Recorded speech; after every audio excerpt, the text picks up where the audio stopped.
네, 시청자 여러분 안녕하십니까. 중앙선거방송 토론위원회가 주관하는 공직선거 정책 토론회 오늘 진행을 맡은 신동호입니다.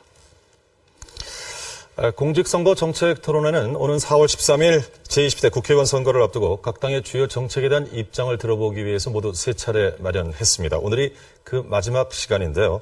남북 외교 문제 그리고 정치 개혁을 주제로 앞으로 2시간 동안 생방송으로 토론을 진행하겠습니다.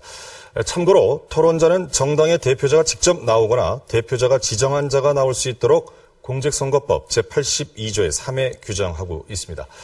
그리고 오늘 토론자의 좌석과 발언 순서는 사전에 추첨에 의해서 미리 결정됐음을 알려드리겠습니다. 그러면 각 당을 대표해서 오늘 토론에 임해주실 토론자분들 한 분 한 분 좌석 순으로 소개해드리겠습니다. 더불어민주당 이철희 전략기획본부장입니다. 안녕하십니까. 국민의당 김근식 통일위원회 위원장입니다. 안녕하세요. 정의당 나경채 공동대표입니다. 안녕하십니까. 그리고 새누리당 이준석 전 혁신위원장입니다. 안녕하십니까. 예, 오늘은 2가지 주제를 가지고 토론을 진행합니다. 첫 번째는 남북 외교 문제, 그리고 두 번째는 정치 개혁에 관한 주제가 되겠습니다. 특히 이번에는 중앙선거방송 토론위원회 홈페이지를 통해서 3개월에 걸쳐 국민 제안 공모를 해서 그 내용을 중심으로 토론을 진행하려고 합니다.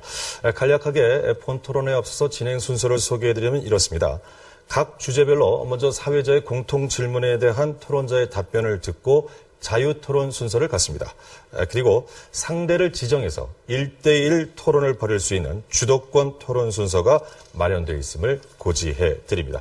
그러면 첫 번째 주제인 남북 외교 문제를 놓고 지금부터 본격적인 토론을 시작하도록 하겠습니다. 사회자 공통 질문입니다.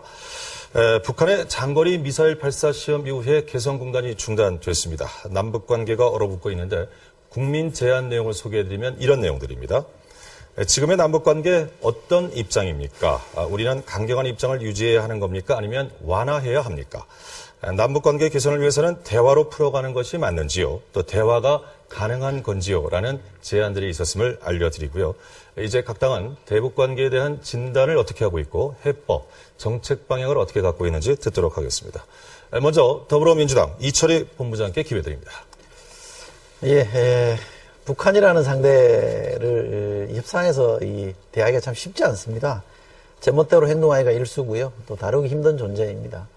북한과 관계를 풀어나가는 게 쉽지 않은 것은 충분히 인정합니다. 저희도 집권해봤기 때문에요. 그 점은 인정합니다만 아무리 어려운 게임이라도 협상과 압박이라고 그럴까 이 두 가지를 한꺼번에 가져가야 되는데 지금 박근혜 정부의 대북 정책은 온탕 냉탕을 왔다 갔다 하다 보니까 결국 남북관계는 단절돼 있고요.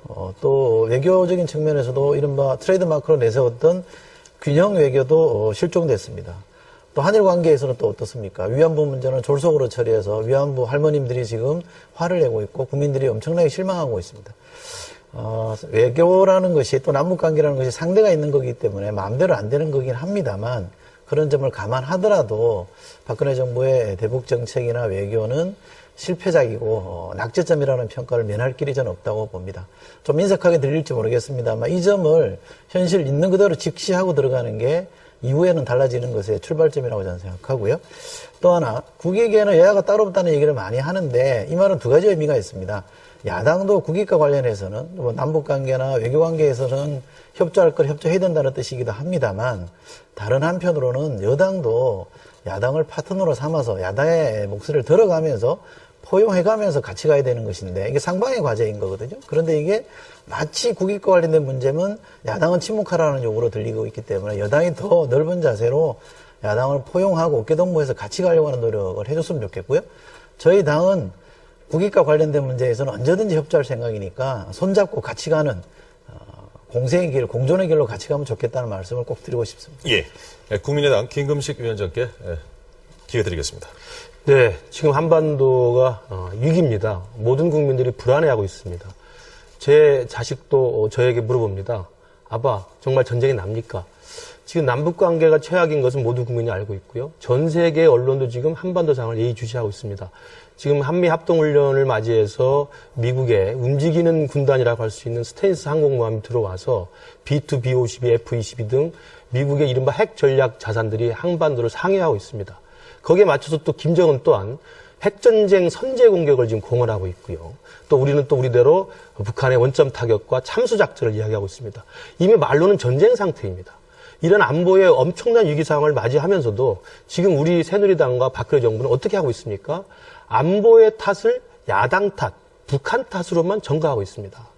그러나 안보에 대한 책임을 1차적으로는 김정은의 무모한 모험주의 노선에 둘 수는 있다고 합니다만은 그것들을 잘 관리해내고 그것들이 지금의 상황까지 이루어지지 않도록 파국에 이르지 않도록 관리해야 될 책임은 분명히 집권 여당이 있다고 생각합니다. 따라서 지금의 한반도 안보 상황에 대한 가장 1차적 책임은 이 상황을 관리하지 못하고 이 파국까지 이르게 한 새누리당과 박근혜 정부에 있다고 생각합니다. 그렇기 때문에 지금의 안보 위기는 안보 위기를 몰아가면서 야당이나 북한으로 몰아가면서 자기의 책임을 전가할 게 아니라 안보에 대한 자기 스스로의 무능을 스스로 실토하는 것이 필요하다고 생각을 합니다.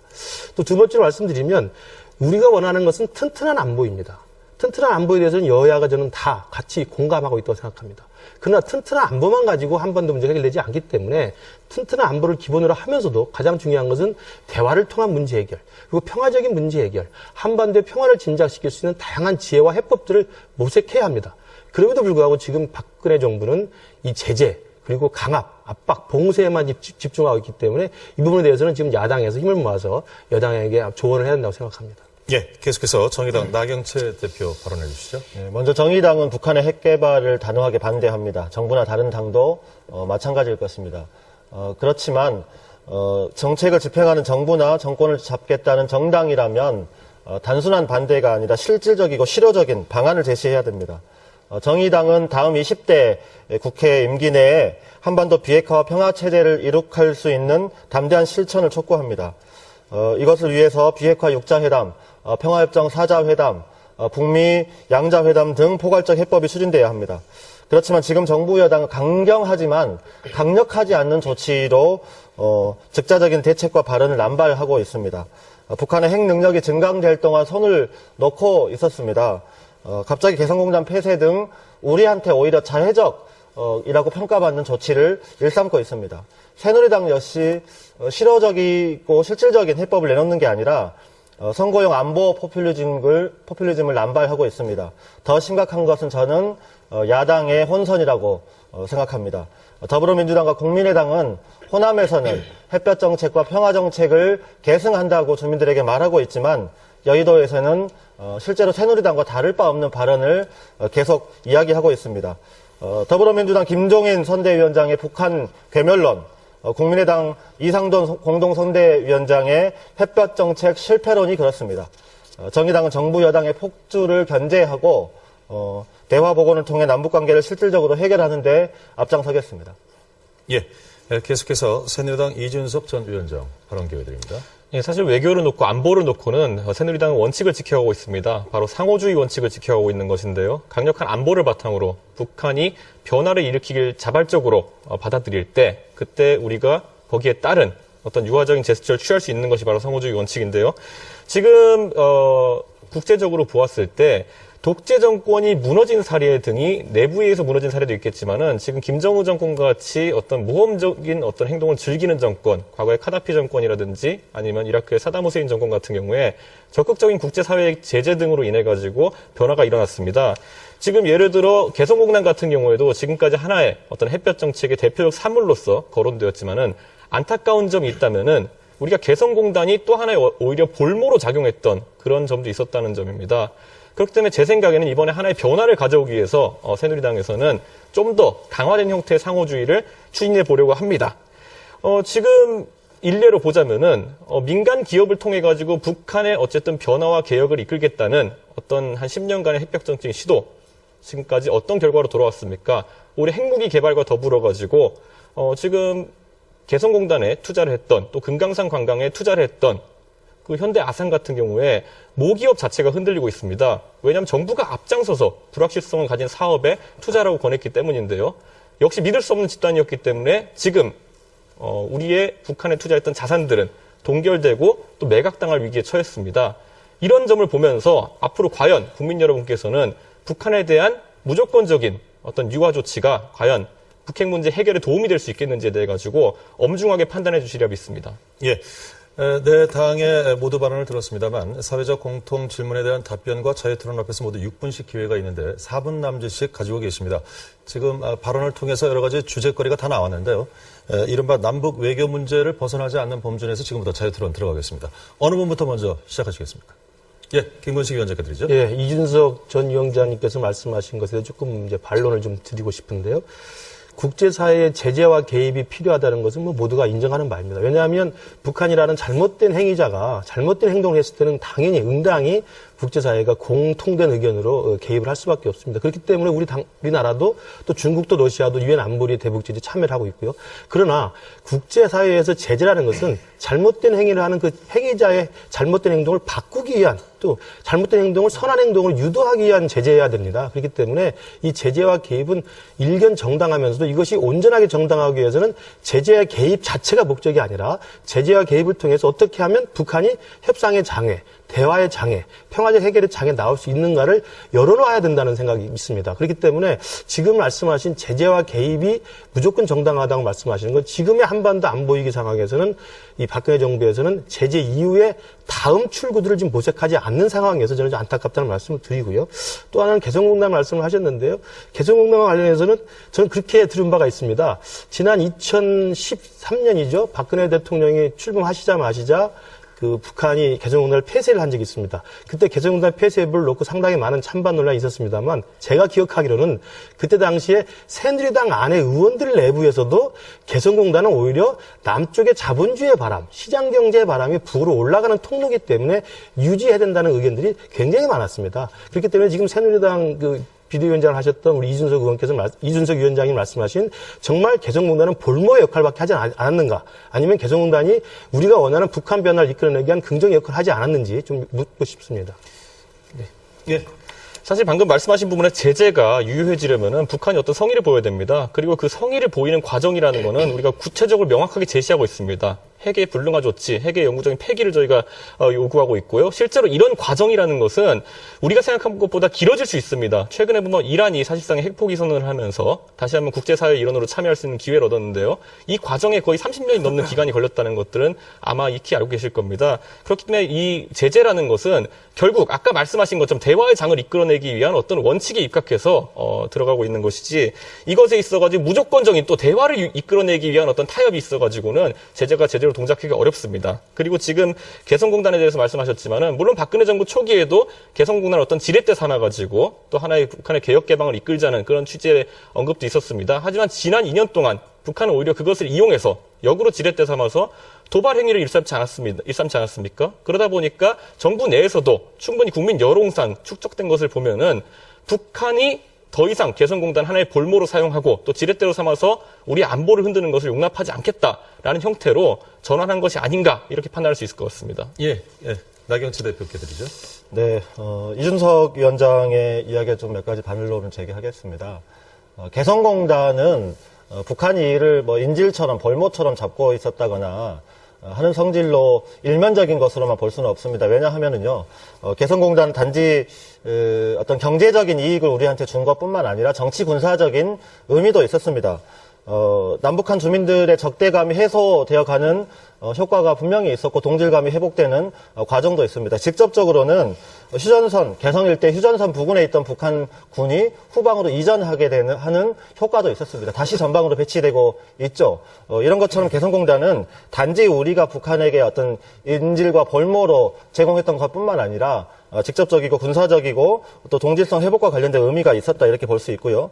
또 말씀하신 것처럼 제재라고 하는 건 수단입니다. 이 수단을 우리가 사용하는 목적이 분명해야 됩니다. 그 목적은 한반도에서 평화와 통일을 이룩하는 것이라고 하는 목적이 분명해야 되는데 지금 우리가 반복해서 지적하는 것은 야권이 반복해서 지적하는 것은 박근혜 정부한테 이 목적이 무엇인지가 분명해 보이지 않습니다. 갈등을 유발하는 것 자체가 혹시 목적은 아닌가 이렇게 보이기 때문에 계속해서 우려를 표명하는 것이고요. 북은 우리는 선 핵폐기를 주장하고 있습니다. 그래야 대화하거나 무언가를 시도할 수 있다 이렇게 주장하고 있습니다. 북은 우선적으로 평화협정이 체결되어야 한다 이렇게 말하고 있습니다.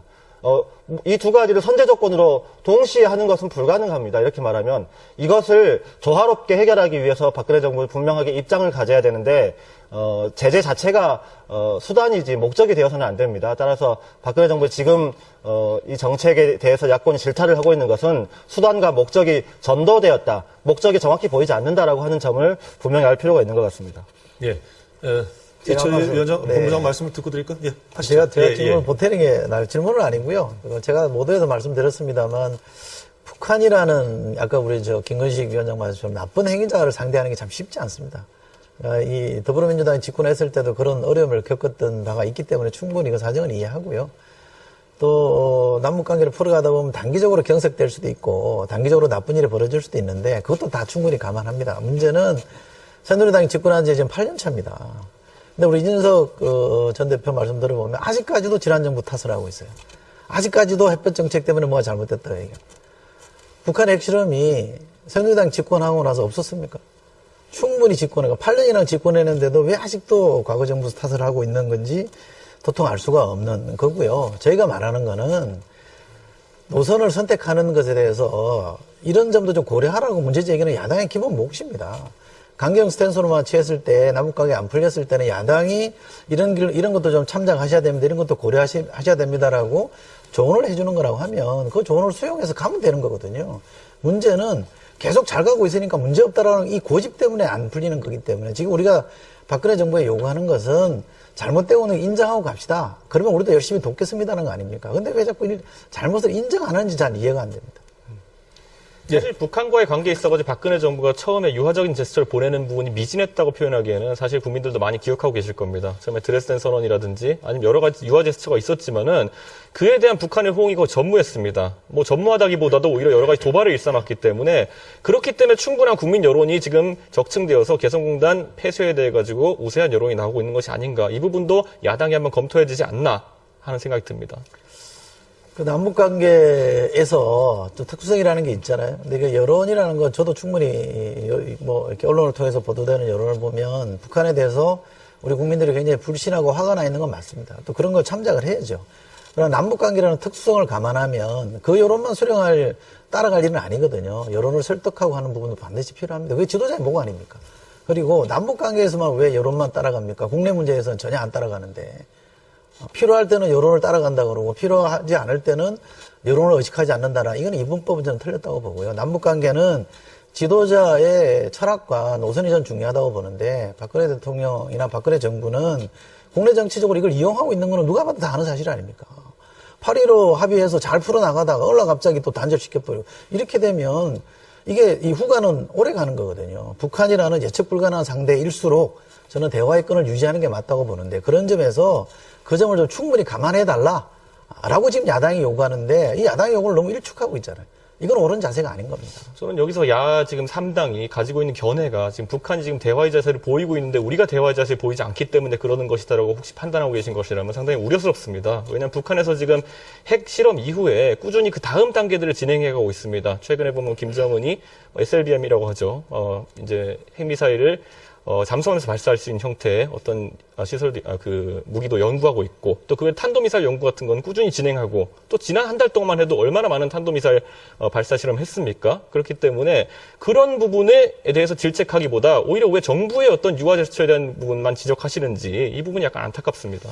저는 제가 볼 때 이제 아까 안보무능 정권이라고 제가 박근혜 정부를 이야기했습니다만 안보무능에 대해서 뭐 안보를 다시 100% 120% 강조하는 것에 대해서 뭐 이의가 없습니다. 그러나 안보라는 것은 평화의 동전의 양면이지 않습니까? 왜냐하면 북한의 남침 위협이나 북한의 어떤 안보 위협에 대해서 우리가 적절히 대처하는 건 충분히 맞는 이야기지만 그것은 가장 평화로운 방식과 평화로운 상태를 유지하면서 해야 되는 거거든요. 그렇다고 한다면 지금 진행되고 있는 최근 몇 개월 동안 2달 동안의 한반도에 조정된 안보 위기는 1차적 책임은 북한이지만 그것들에 대한 에스컬레이션을 시킨 것은 우리 쪽이 분명히 책임이 있다는 것이죠. 다시 말하면 북한의 잘못된 행동에 대한 우리의 정당한 제재를 하는 건 필요하지만 그것은 외교적으로 출구를 만들어 놓고 해야 된다는 거죠. 그러니까 전쟁 중에도 대화한다는 말은 애들이 박근혜 대통령도 계속 했던 말씀입니다. 전쟁 중에도 대화한다는 말을 몇 번 하셨어요. 그렇다면 지금 같은 상황에서도 남북 간의 대화가 가능한 외교적 출구, 외교적 퇴로를 만들어놔야 되는 거거든요. 그래서 제가 알기로는 이번에 유엔 안보리 제재가 새로 나오면서도 미국, 중국, 러시아 모든 나라의 안보리 상임이사국이 북한에 대한 강력한 제재를 천명했지만 대화를 통한 문제 해결을 계속 병기하고 있습니다. 그렇기 때문에 지금 우리 야권에서 이야기하는 것은 제재가 틀렸다는 게 아니라 제재를 위한 제재, 또 제재에만 그치는 제재가 아니라 이것이 평화적 해결을 위한 출구와 외교적 지혜를 같이 병행시키는 합리적 접근을 해야 한다는 말씀을 드리고 싶고요. 그런 맥락에서 본다면 우리 국민들이 봤을 때 지금 박근혜 대통령이 추진하고 있는, 밀어붙이고 있는 상황은 이게 대화는 지금 완전히 포기한 게 아닌가라는 우려를 갖고 있다는 말씀이죠. 거기에 대해서 좀 겸하게 좀 말씀 주셨으면 좋겠다는 생각입니다. 지금 예, 외교 나경원 대표. 국방 문제와 관련해서 박근혜 대통령이 주로 야당에 또는 우려하는 국민들의 지적을 받고 있는 측면은 여전히 소통과 불통의 문제입니다. 개성공단을 폐쇄하는 것도 굉장히 갑작스럽게 이루어졌고 또 관계 부처의 장관도 처음부터 전면 폐쇄보다는 일시적인 중단을 건의했던 것으로 알고 있습니다. 그런데 이것이 박근혜 대통령의 결단으로 이루어진 것으로 알려져 있고 사드 배치와 관련된 국방부의 초기의 워딩과 나중에 최종 결론은 다릅니다. 이것도 박근혜 대통령의 의지로 알려져 있습니다. 외교 문제에서 중국과 역대 최상의 관계다라고 이야기했던 게 몇 달 되지도 않습니다.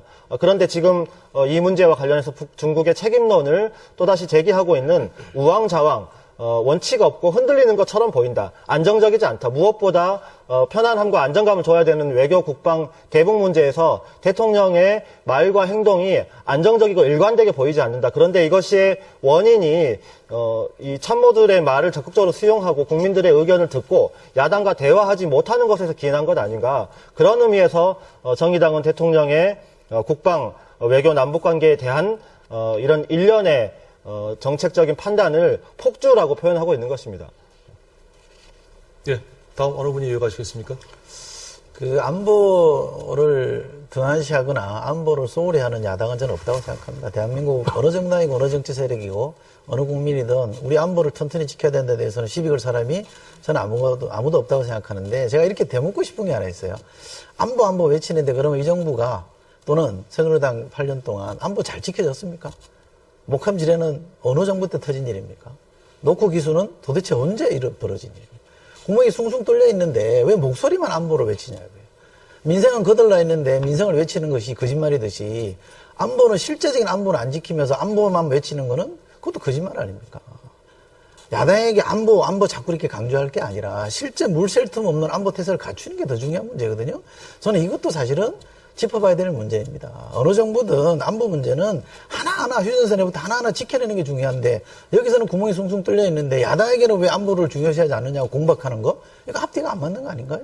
저는 그 점에 있어서 좀 더 정직해졌으면 좋겠고요. 잘못했을 땐 잘못했다고 얘기하는 게 좋고 필요할 땐 야당한테 손 내밀고 저희 좀 도와주십시오라고 얘기하는 게 맞다는 거죠. 그게 국익을 위해서 여야가 없다는 말의 본뜻인데 이건 도통 그런 문제만 터지면 야당은 가만히 있어라. 떠들지 마라. 이렇게 요구하는 거는 이걸 정치적으로 이용하는 거죠. 저는 굉장히 나쁜 정치 문화라고 봅니다.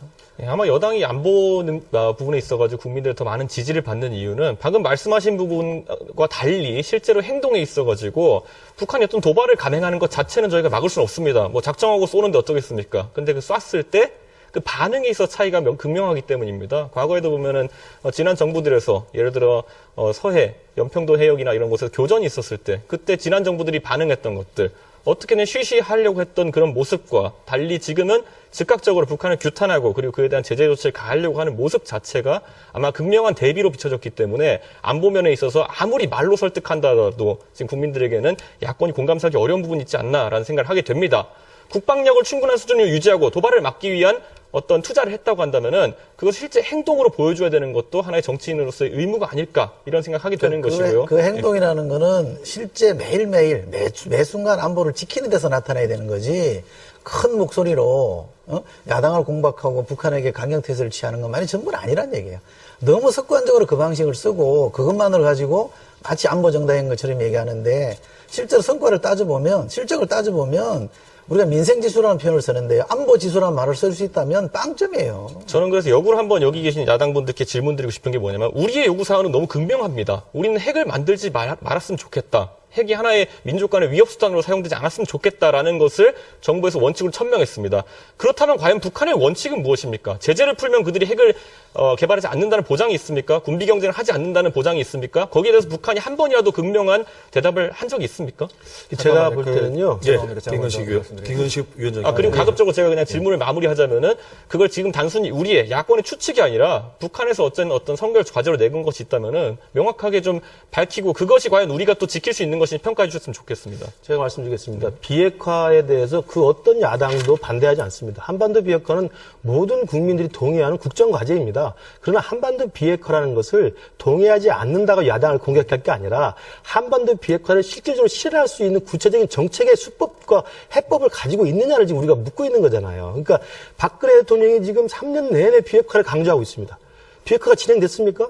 오히려 훨씬 더 비핵화가 아닌 방향으로 북한의 상황이 악화됐지 않습니까? 그렇다면 그 무능에 대한, 그 책임에 대한 자기 스스로의 반성과 겸허함이 필요하다는 말씀이고요. 또 하나 말씀드리고 싶은 것은 아까 그 북한의 안보 도발에 대한 우리들의 대응 말씀하셨는데 1999년 연평해전, 2002년 서해교전 때는 북한의 도발에 우리가 이겼고 또 우리가 당했을 때도 북한의 엄정한 사과를 받아냈습니다. 예, 정리해 주시죠. 이명박 정부 때 어떻게 했습니까? 번번이 당하고 아무 사과도 받지 못했습니다. 지금 박근혜 대통령이 어떻게 할 겁니까? 개성공단 폐쇄됐지만 언제 개성공단이 올 겁니까? 김근식 위원장께서는 시간을 다 쓰셨습니다.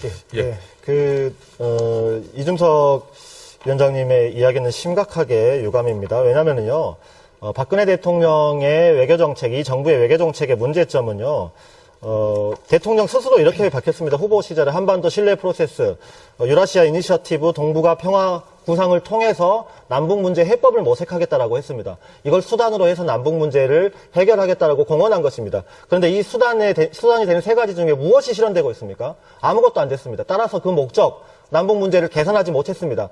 개선하고 있지 못하다는 이 결과가 핵무장이라든지 또는 이런 이 도발적인 사태가 있었을 때 우리가 당황한다든지 이런 것으로 나타나고 있는 것입니다.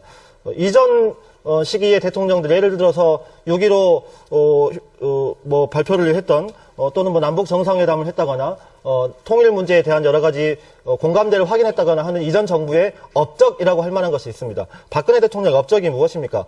오바마 대통령 3대 악의 축이라고 했던 이란과 외교협상을 성공시켰습니다. 쿠바 문제를 해결했습니다. 3대 악의 축이라고 불렸던 나라 중에 북한 하나 남았습니다. 여기에 대해서는 이란과 쿠바에 대해서는 우리가 역할할 게 별로 없습니다. 북한에 대해서는 박근혜 정부가 할 수 있는 일이 있습니다. 이 할 수 있는 일 중에 무엇을 했느냐 이렇게 묻고 있는 것입니다. 예. 이제 이준석 전 위원장만 시간을 쓸 수 있을 것 같은데요. 예. 네, 사실 그래서 저는 이 안보 문제에 있어가지고 야권이 지금 이야기하는 것처럼 적어도 핵을 폐기하는 것에 대해 원칙적으로 공감한다는 것, 그건 저도 이해합니다. 하지만 그 수단과 그리고 또 과연 외교적 협상이나 대화를 지금 언급하면서 과연 북한이 원하는 것이 무엇인지에 대해서라도 제대로 파악이 되어 있는 것인지 이거에 대해서 한번 질문하고 싶습니다. 지금 국민들이 인식하는 바로는 우리가 뭘 어떻게 하더라도 북한은 자신들의 어쨌든 체제 유지를 위해서 핵을 보유하려고 할 것이다라는 인식이 있는데요. 거기에 대해 가지고 우리 정부의 대화 의지가 부족했기 때문에 북핵 사태가 해결되지 않았다라고 주장하는 것은 너무 지금 정부와 여당을 공격하기 위해 가지고 하는 언급이 아닌가라고 국민들이 의심할 수 있을 것 같고요. 만약 야권에서 진정성 있게 대화 타협이 하나의 방법이라고 생각한다면은 북한이 무엇을 원하는지부터 우선 정확히 부탁드립니다. 알아서 국민들에게 전달해야 되지 않을까라는 생각이 듭니다. 예. 네 분 모두 자유 토론 취재에 맞게 아주 열띤 토론 감사드립니다. 이제 다음 시간 넘어갑니다. 주도권 토론 시간이 되겠습니다. 설명을 드리면요. 주도권을 가진 토론자에게는 총 6분의 시간이 각자 주어집니다. 반드시 상대 토론자를 지정한 후에 질문을 해 주십시오. 그리고 질문과 답변은 1분 이내로 제한하겠습니다. 최소 2개 이상 정당에게 질문을 하셔야 됩니다. 6분을 모두 한 정당에 쓰시면 안 된다는 말씀 드리겠습니다. 이 룰을 지키는 한 전략적으로 6분을 잘 사용하시길 바라겠습니다. 이번에는 순서에 따라서 국민의당 김근식 위원장부터 시작합니다. 어느 당에 질문하시겠습니까? 네, 우선 새누리당 이준석 위원장께 질문드리겠습니다. 예. 아까 앞서서 박근혜 정부의 이제 임기 3년을 맞으면서 안보 무능, 또 평화 무능, 외교 무능에 대해서 이제 야권이 일치된 목소리로 말씀을 드렸습니다. 무능에 대해서는 뭐 국민 여러분들께서 공감하실 거라고 보고요. 문제는 뭐냐면 무능을 넘어서서 남의 탓을 하고 있다는 겁니다. 지금의 조성된 한반도의 전쟁 위기, 한반도의 군사적 긴장 고조, 국민들이 이제는 일상화돼서 이제 굉장히 무심할 정도의 한반도 위기가 고조되고 있는데 이 상황에서도 남의 탓, 북한 탓, 야당 탓, 좌파탑 이야기하고 있습니다. 저는 이것을 보면서 어떤 지금 의구심까지 들고 있냐면요. 1996년에 4.12 총선을 앞두고 휴전선 총격 사건이 있었습니다. 그리고 97년에 대선에서 나중에 검찰 수사 결과 나타났습니다만 안기부가 조직적으로 드러나서 총풍 요구 사건이 있었습니다. 과연 선거를 앞두고 4.13 총선 국면까지 이런 안보 위기를 하나의 장사화시켜서 장사를 이용해서 총선 국면에 활용하려는 게 아닌가라는 의구심이 들 수밖에 없습니다. 거기에 대해서 명확한 입장을 좀 묻고 싶습니다.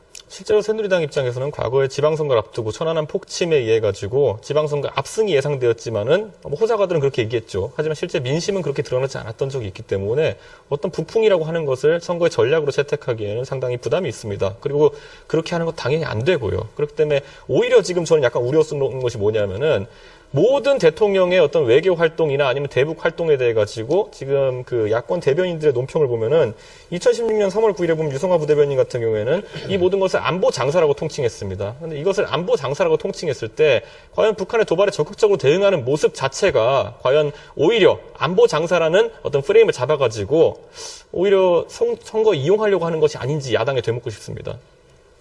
예, 제가 또 그럼 다시 연거푸 우리 이준석 위원장께 질문 드리겠습니다. 2012년에 북한은 미사일 발사를 성공을 시켰습니다. 은하 3호를 성공을 시켜서 대기권에 진입을 시켰죠. 그리고 2013년에 3차 핵실험이 있었습니다. 그 3차 핵실험 당시는 박근혜 대통령이 당선인 시절이었습니다. 그러니까 불과 3년 전, 4년 전에 북한이 똑같은 패턴으로 장거리 미사일 발사했고 핵실험을 했습니다.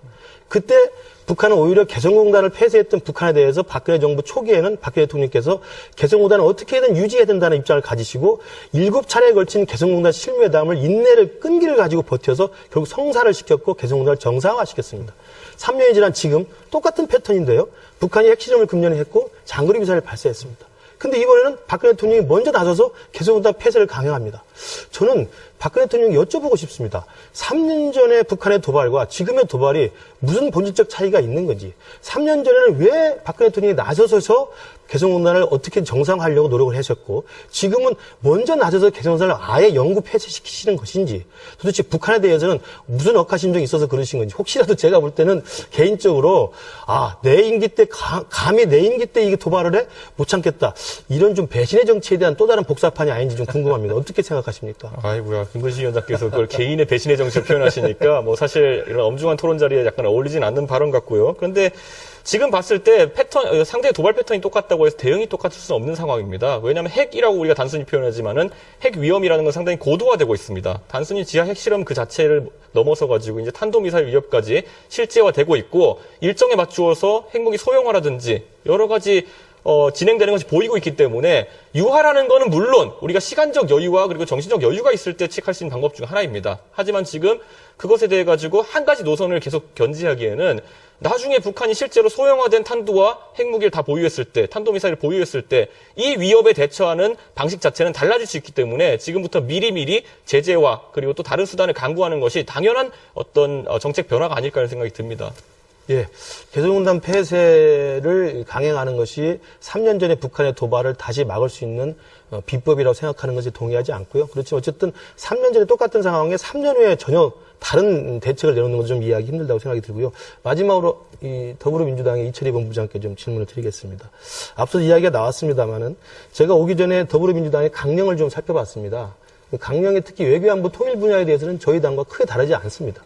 과정으로서의 통일을 강조를 하고 있고요. 평화와 협력의 과정을 이야기하고 평화 공존을 이야기하고 있습니다. 그러나 뭐 잘 아시겠지만 더불어민주당의 새로 오신 대표님이시죠. 새로 오신 사장님이신데 우리 김종인 대표님께서 하신 말씀, 북한을 괴멸시켜야 된다. 그리고 햇볕 정책은 이제 유효성이 끝났다. 그리고 개성공단 폐쇄에 대해서도 찬반을 논할 계제가 아니다. 라는 말씀 하신 것에 대해서 과연 더불어민주당의 강령에 맞는 이야기인지 아니면 김종인 대표의 사견인지 좀 묻고 싶습니다. 네. 괴멸론에 대해서는 좀 오해가 좀 있는 것 같아요. 제가 좀 분명하게 정리를 해드리고 싶은데요. 괴멸시켜야 된다는 얘기는 아닙니다. 괴멸될 수 있다는 얘기를 한 겁니다. 우리가 왜 소련에게 옛날에 소련 시절이 있었잖아요. 소련이 개혁개방으로 나오라고 할 때 개혁개방하지 않으면 스스로 무너질 수 있기 때문에 문을 여십시오라고 얘기했잖아요. 김정인 대표가 한 말은 딱 그대로입니다. 북한이 고립주의 노선을 선택하고 핵개발을 고집하면 무너질 수 있다. 그러니 그 길을 선택하지 말고 손잡고 같이 가는 길 우리가 도와줄 테니 개방하고 개혁하라. 이 길로 나오는 게 답 아니냐라고 말하는 논리거든요. 그러니까 앞에 논리만 뜯어가지고 이게 북한을 괴멸시키려고 하는 거 아니냐라고 오해할 일은 아니니까 걱정 안 하셨으면 좋겠고요. 예, 또 하나요. 예. 분명하게 근데 괴멸과 자멸이 좀 다른 아니, 의미죠. 그러니까. 예, 자멸이 이제 스스로 무너지는 거고요. 괴멸은 되게 타동사입니다. 스스로 괴멸을 시키는 거기 그래, 때문에 좋습니다. 그러니까. 그런 의미에서 좀 어감이 제가 볼 때 분명히 더불어민주당의 평화강령 정치에는 어울리지 않는 저는 어휘였다고 생각을 합니다. 예, 저는 뭐 어울린다고 저는 생각하고요. 또 하나는 개성공단 문제나 햇볕 정책 관련해서는 김종인 대표가 4년 전에 쓴 책에 보면 왜 지금 경제 민주화인가 이 책에 보면 분명하게 찬성 입장을 명시해 놨습니다. 햇볕 정책은 대단히 효과적인 정책이라고 명시를 했고요. 개성공단도 발전시켜야 된다고 예. 얘기를 했습니다. 그러니까 이거는 시비거리가 아닌 거를 시비할 필요는 알겠습니다. 없다고 봅니다. 6분을 넘겼기 때문에 여기서 정리를 하겠습니다. 주도권 토론을 해주신 김건식 위원장님 수고하셨고요. 다음은 정의당의 나경채 대표께서 주도권 토론 시작하시겠습니다. 어느 분께 질문하시겠습니까? 네. 저도 이철희 본부장님께 우선 질문을 드리겠습니다. 내용이 관련이 있으니까요. 이렇게 우려스럽게 볼 일이 아니라고 말씀을 하셨는데요. 괴멸하고 통일의 날이 올 것을 확신한다 이렇게 말씀을 하셨고 또 여기에 더해서 이수혁 한반도 경제통일위원장께서도 정부의 대북 강경 기조를 비난할 수만은 없다 이렇게 이야기하셨습니다. 전반적으로 더불어민주당의 안보와 관련해서 우클릭하고 있다라고 하는 진단이 일반적입니다. 이것은 오해가 아니고 이런 진단이 객관적이고 일반적입니다. 여기에 대해서 어떻게 생각하시는지 말씀해 주시죠. 우클릭이라는 표현은 뭐 저희가 쓰는 표현이 아니기 때문에 그렇게 평가하는 것에 대해서 옳다 그러다가 제가 말씀드릴 수는 없습니다만 저희는 이 개성공단 문제나 남북관계를 풀어내는 박근혜 정부가 대단히 잘못됐다라는 인식은 분명합니다. 그리고 개성공단은 재가동해야 된다는 입장도 분명히 갖고 있고 핵개발 안 된다는 입장 분명히 갖고 있습니다. 다만 이 문제를 박근혜 정부가 들고 나온 이유를 따져보면 사실 이건 선거용이거든요. 저희가 볼 때는 선거용이라고 봅니다. 안보 프레임을 가동을 해서 다른 민생 실패나 이런 걸 다 숨기려고 하는 의도가 너무나 자명하기 때문에 그 의도의 측면에 놀아나는 건 안 좋다. 그 사람들이 의도한 대로 우리가 가주는 건 좋지 않기 때문에 그 의도를 간파해서 그럼 지금 우리가 따져볼 게 뭐냐 하면 그거 가지고 시비거리 하면 본질이 훼손되니 그거는 당신들에게 박근혜 정부에게 답변할 기회를 주겠다. 그러나 우리가 가야 될 문제는 이거다라고 지금 얘기한 거기 때문에 걱정하시는 분은 제가 이해하겠습니다만 크게 걱정 안 하셔도 될 것 같습니다. 뭐 크게 걱정을 하고 있는데 크게 걱정하지 않아도 된다고 하니까 계속 같은 말이 반복되는데요. 마지막으로 이 말씀을 좀 알고 계시겠지만 우리 국민들한테 전달을 하겠습니다.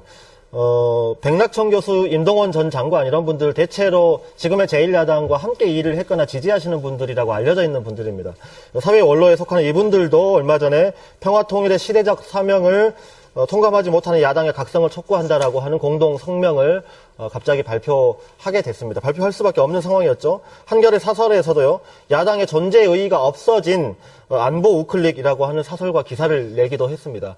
이마만큼 야당이 제1야당이 좀 잘해주기를 바라는 사람들 사이에서는 실망이 우려가 크다 이런 말씀을 드리겠습니다. 우리 정의당은 국민들의 안보 불안 심리에 편승해서 남북관계를 전향적으로 안보는 보수적으로 접근해서는 개성공단 문제도 비핵화 문제도 해결할 수 없다고 생각합니다. 질문 시간이 지금 거의 다 돼가는데요. 네, 그런 점을 좀 분명히 해주시면 좋겠고 또 두 번째 질문은 우리 이준석 혁신위원장에게 드리겠습니다. 외교 안보를 포괄적으로 다루고 있기 때문에 위안부 협상에 대해서 좀 질문을 드리려고 하는데요. 정의당은 이 합의를 무효라고 생각하고 재협상해야 된다고 주장하고 있습니다. 미국 주도로 한미일 삼각 안보 협력을 강화하는 과정에서 우리 정부가 위안부 협상을 졸속으로 합의한 것이라고 평가하는데 이에 대해서 새누리당의 입장을 밝혀주시기 바랍니다. 새누리당의 입장은 뭐 명확합니다. 이 부분에 있어서 사실 외교 협상이라는 거는 항상 위안부 할머니들의 입장을 최대한 반영해서 해야 되는 것이 맞고요. 하지만 그 안에서도 우리가 고려해야 될 것이 있다면은 우리가 과연 현실적으로 어느 정도 협상을 이뤄낼 수 있는가에 대한 고민도 같이 해야 된다고 봅니다. 실제로 위안부 협상에서 많은 국민들의 염원이 일본의 진실된 사과와 그에 따른 어떤 책임을 요구하는 목소리임은 익히 알고 있습니다. 하지만 일본이란 집단은 특히 역사 문제에 있어가지고는 신뢰할 수 있는 대화의 파트너가 되지 못합니다. 실제로 우리나라에만 위안부 피해자들이 있는 것은 아닙니다. 다른 나라에도 있지만은 오히려 위안부 피해자들이 굉장히 소수로 존재하는 나라들 같은 경우에는 예를 들어 서구의 네덜란드 같은 경우에도 위안부 피해자가 있습니다. 그 경우에는 일본이 전략적으로 지금 무시하는 전략을 채택하고 있기도 합니다. 그런 상황에서 그래서 지금 네덜란드에서는 일각에서는 우리의 협상 결과를 보고 타임지에 어떤 분이 기고를 하기도 했습니다. 그 위안부 피해자 할머니의 딸 되는 분인데요. 실제로 93세 그 위안부 네덜란드 피해자 같은 경우에는 이번에 한국이 진행한 협상을 보면서 실제로 이런 나이가 들어가는 위안부 피해자들에 대해 가지고 일본이 시간을 끄는 지연 전술을 펴고 있는 것이 아닌가. 그래서 우리 네덜란드 이렇게 무시하는 것이 아니냐라고 언급하기도 했기 때문에 정부는 책임 있는 정부라면은 현실성과 더불어 고민하면서 이 문제를 해결할 수 있게 노력했어야 된다고 봅니다. 네. 그러니까 결과적으로는 일본 탓이라는 말씀인데요. 또 이미 국가 간의 협상을 한 것이다라고 이야기를 하고 계십니다. 김종인 대표도 비슷한 이야기를 한 적이 있습니다. 국가 간 협상이기 때문에 되돌리려거는 안 된다 이렇게 이야기를 하고 있습니다. 그렇지만 저나 정의당은 생각이 다릅니다. 국가 간 협상이라도 잘못했으면 고칠 수 있습니다. 그것이 외교에 있어서의 민주주의입니다. 게다가 공식적으로 서명 합의한 문서도 없습니다. 이것은 얼마든지 다시 재비준할 수 있고요. 공식적으로 문서로 남긴 협정도 문제가 있다고 판단되면 다시 수정할 수 있는 것이 상식입니다. 게다가 이 협상은요. 유엔 여성차별철폐위원회가 이런 말을 했습니다. 최종적 불가역적 해결 선언을 했는데 이것을 정면으로 비판하면서 일본 정부가 교과서에서 위안부 문제를 삭제한 것을 비판하기도 했습니다. 어떤 사람이 이렇게 말을 하기도 합니다. 이것은 전쟁 범죄, 전쟁 시기에 여성에 대한 범죄이기 때문에 인권에 대한 문제여서 이런 합의 자체를 국가가 할 권리가 없다라고 지적하는 사람도 있습니다. 따라서 무효이다라고 하는 주장이죠. 우리 정부가 초등학교 6학년 1학기 사회교과서 이번 학기에요. 위안부 사진과 영어가 이전에 있었던 게 사라졌습니다. 이건 우리 정부가 개입하지 않았다라고 볼 수가 없는 것입니다. 영화 귀향에 300만이 넘는 관객이 들었습니다. 이 문제에 대한 국민적 공분이 그만큼 크다라는 것이고요. 이것을 정부가 졸속 합의를 한 것은 20대 국회에서 반드시 바로잡아야 된다고 봅니다. 시간이 얼마 남지 않았기 때문에 제가 개입하지 않았습니다만 가급적 주도권 토론의 취지에 맞게 1분 이내 질문과 상대방에게 1분 이내 답변 시간을 부여해 주시길 바라겠습니다. 자, 다음은 계속해서 새누리당 이준석 전 위원장이 주도권 토론 시작합니다. 어느 분께 질문하시겠습니까? 네, 이철희 본부장님께 질문 드리겠습니다. 실제로 지금 사드 문제 같은 경우에 상당히 오랫동안 국민들의 관심을 끌었던 주제인데요. 실제로 민주당의 이석현 부의장 같은 경우에는 과거 이 사드 문제 같은 경우는 뜨거운 감자가 아니라 오히려 필수 불가결한 어떤 자위책이 될 것이라는 언급을 통해 가지고 우호적인 발언하신 바가 있습니다. 물론 개인 차원의 의견이겠지만은 더불어민주당에서는 그렇다면 급증하는 지금 격상되고 있는 북한의 어떤 미사일 위협에 대해 가지고 사실 핵실험 이후에 미사일 투사체를 개발한다는 거는 너무나도 명확합니다. 의도가. 그 상황에 대해서 어떤 해결책이 있는지 한번 질문드리고 싶습니다. 사드 배치와 관련해서 저희 당의 공식 입장은요. 신중히 검토되어야 한다는 입장입니다. 반대도 아니죠. 지금 이게 사드라는 게요. 지금 찬반을 딱 부러지게 말할 필요가 없는 겁니다. 아직 완성된 무기가 아니잖아요. 그렇기 때문에 지금 논의가 시작되고 있는 단계잖아요. 그러면 신중히 검토하자는 얘기 중에 하나는 여러 가지가 기술적인 문제는 여러 가지가 들어있긴 합니다만 저희가 지금 중심적으로 보는 이유는 이렇습니다. 사드에 대해서 워낙 중국과 러시아가 민감하게 반응하잖아요. 근데 우리는 중국과 아주 긴밀한 경제 파트너잖아요. 중국 없으면 사실 우리가 지금 경제가 굉장히 어려워질 수 있는 상황이잖아요. 수출이 한 25%가 중국과 왔다 갔다 하는 거 아닙니까? 그러면 중국의 반응을 우리가 고려하지 않을 수가 없는 거죠. 경제가 곧 안보 아닙니까? 그런 점에서 보면 사드 문제도 민감하게 반응하는 중국이나 러시아와 관련해서 같이 풀어야 된다. 이거 경제적 관점에서도 신중히 고민해야 된다는 걸 지적한 것인데 야당이 뭔 말만 하면 찬성이냐 반대냐 이렇게 몰아치는 버릇은 굉장히 나쁜 버릇이에요. 그렇게 얘기하면 안 돼요. 야당이 그렇게 주장을 하면 그 점도 우리가 고려해보겠습니다라고 얘기를 해야지 뭔 말만 하면 기다렸던 듯이 틀렸습니다 얘기하는 거는 왜 그런 거죠? 저 도저히 납득이 안 됩니다. 네, 사실 그거 입장에 대해 가지고 지금 안보라는 건 굉장히 빠른 템포를 가지고 국민들이 판단을 내리길 기대하는 그런 주제이기 때문에 상황을 잘 지켜보자, 또 다자간에 어쨌든 합의를 해보자 이렇게 대응하는 것은 지금까지 야권에서 아마 상투적으로 했던 형태의 발언이라서 신뢰를 주지 못하는 것이라고 저는 개인적으로 평가하고 싶습니다. 그리고 전 지금 이런 안보 문제에 있어가지고 지금 국민의당 같은 경우에 지금 상당히 안보는 보수적이고 그리고 또 경제나 아닌 복지 문제에 있어가지고 좀 더 진보적인 입장을 취하는 그런 제3의 길을 가겠다고 선언한 것으로 알고 있고 또 강령에서도 그런 것들이 드러납니다. 그렇다면 이런 안보 문제에 있어가지고는 그 보수적인 성향을 취한다라는 것이 과연 어떤 것인지 저는 약간 궁금합니다. 간략하게 설명해 주십시오. 우선 안보는 보수라는 이야기를 공식적으로 한 적은 없습니다. 과거 2012년에 이제 안철수 당시 대선 후보가 이야기했던 이야기였고요. 지금 우리 당 강령에 그렇게 표현된 건 없습니다. 다만 아까 일부에서 말씀드렸던 것처럼 오히려 햇볕 정책과 대북 포용 정책을 계승하고 한반도 평화에 대한 이야기를 강조하는 게 우리 당의 강령이고요. 문제는 지금 점증하는 북한의 핵 미사일 위협에 대한 우리의 어떤 안보 대응 능력은 어떤 것인가.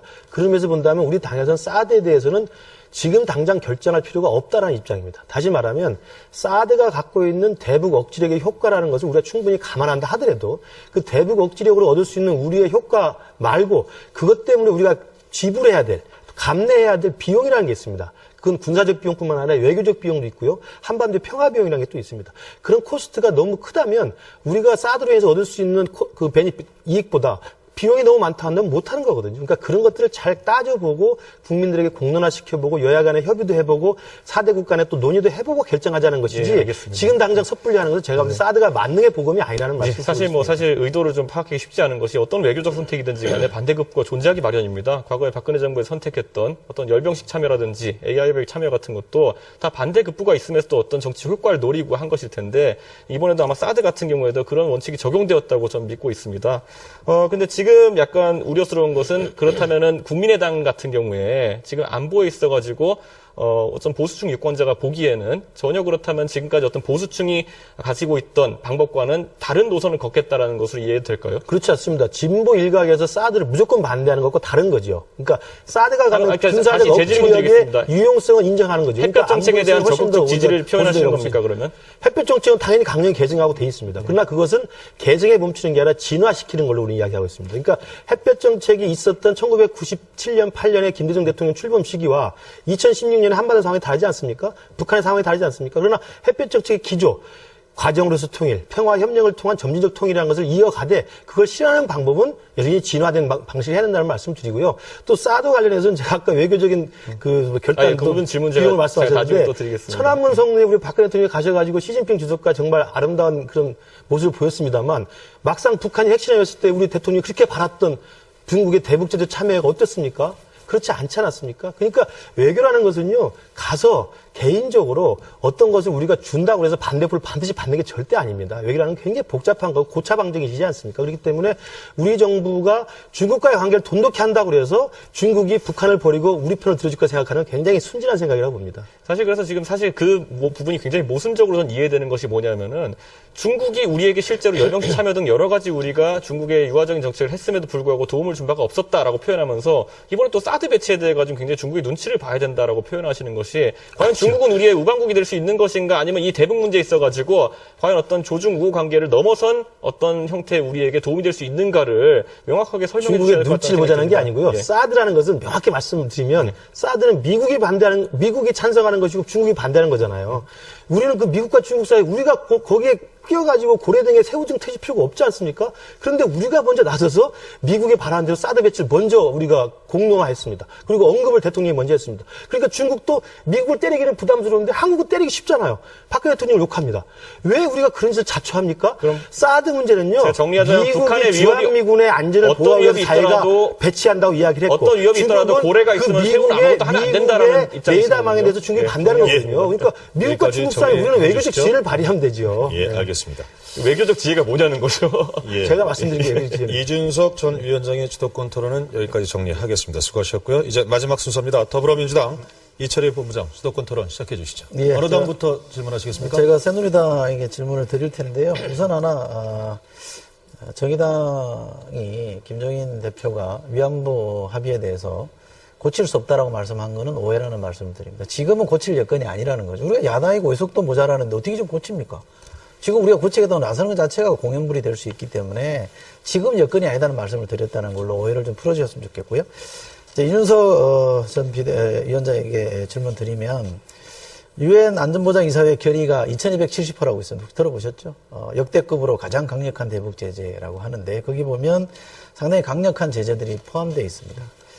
보셨는지 모르겠습니다만 거기 49조와 50조를 보면 대화를 통한 평화적이고 포괄적인 해결 정진 노력을 하라고 주문하고 있습니다. 육자회담도 재개하라고 촉구하고 있습니다.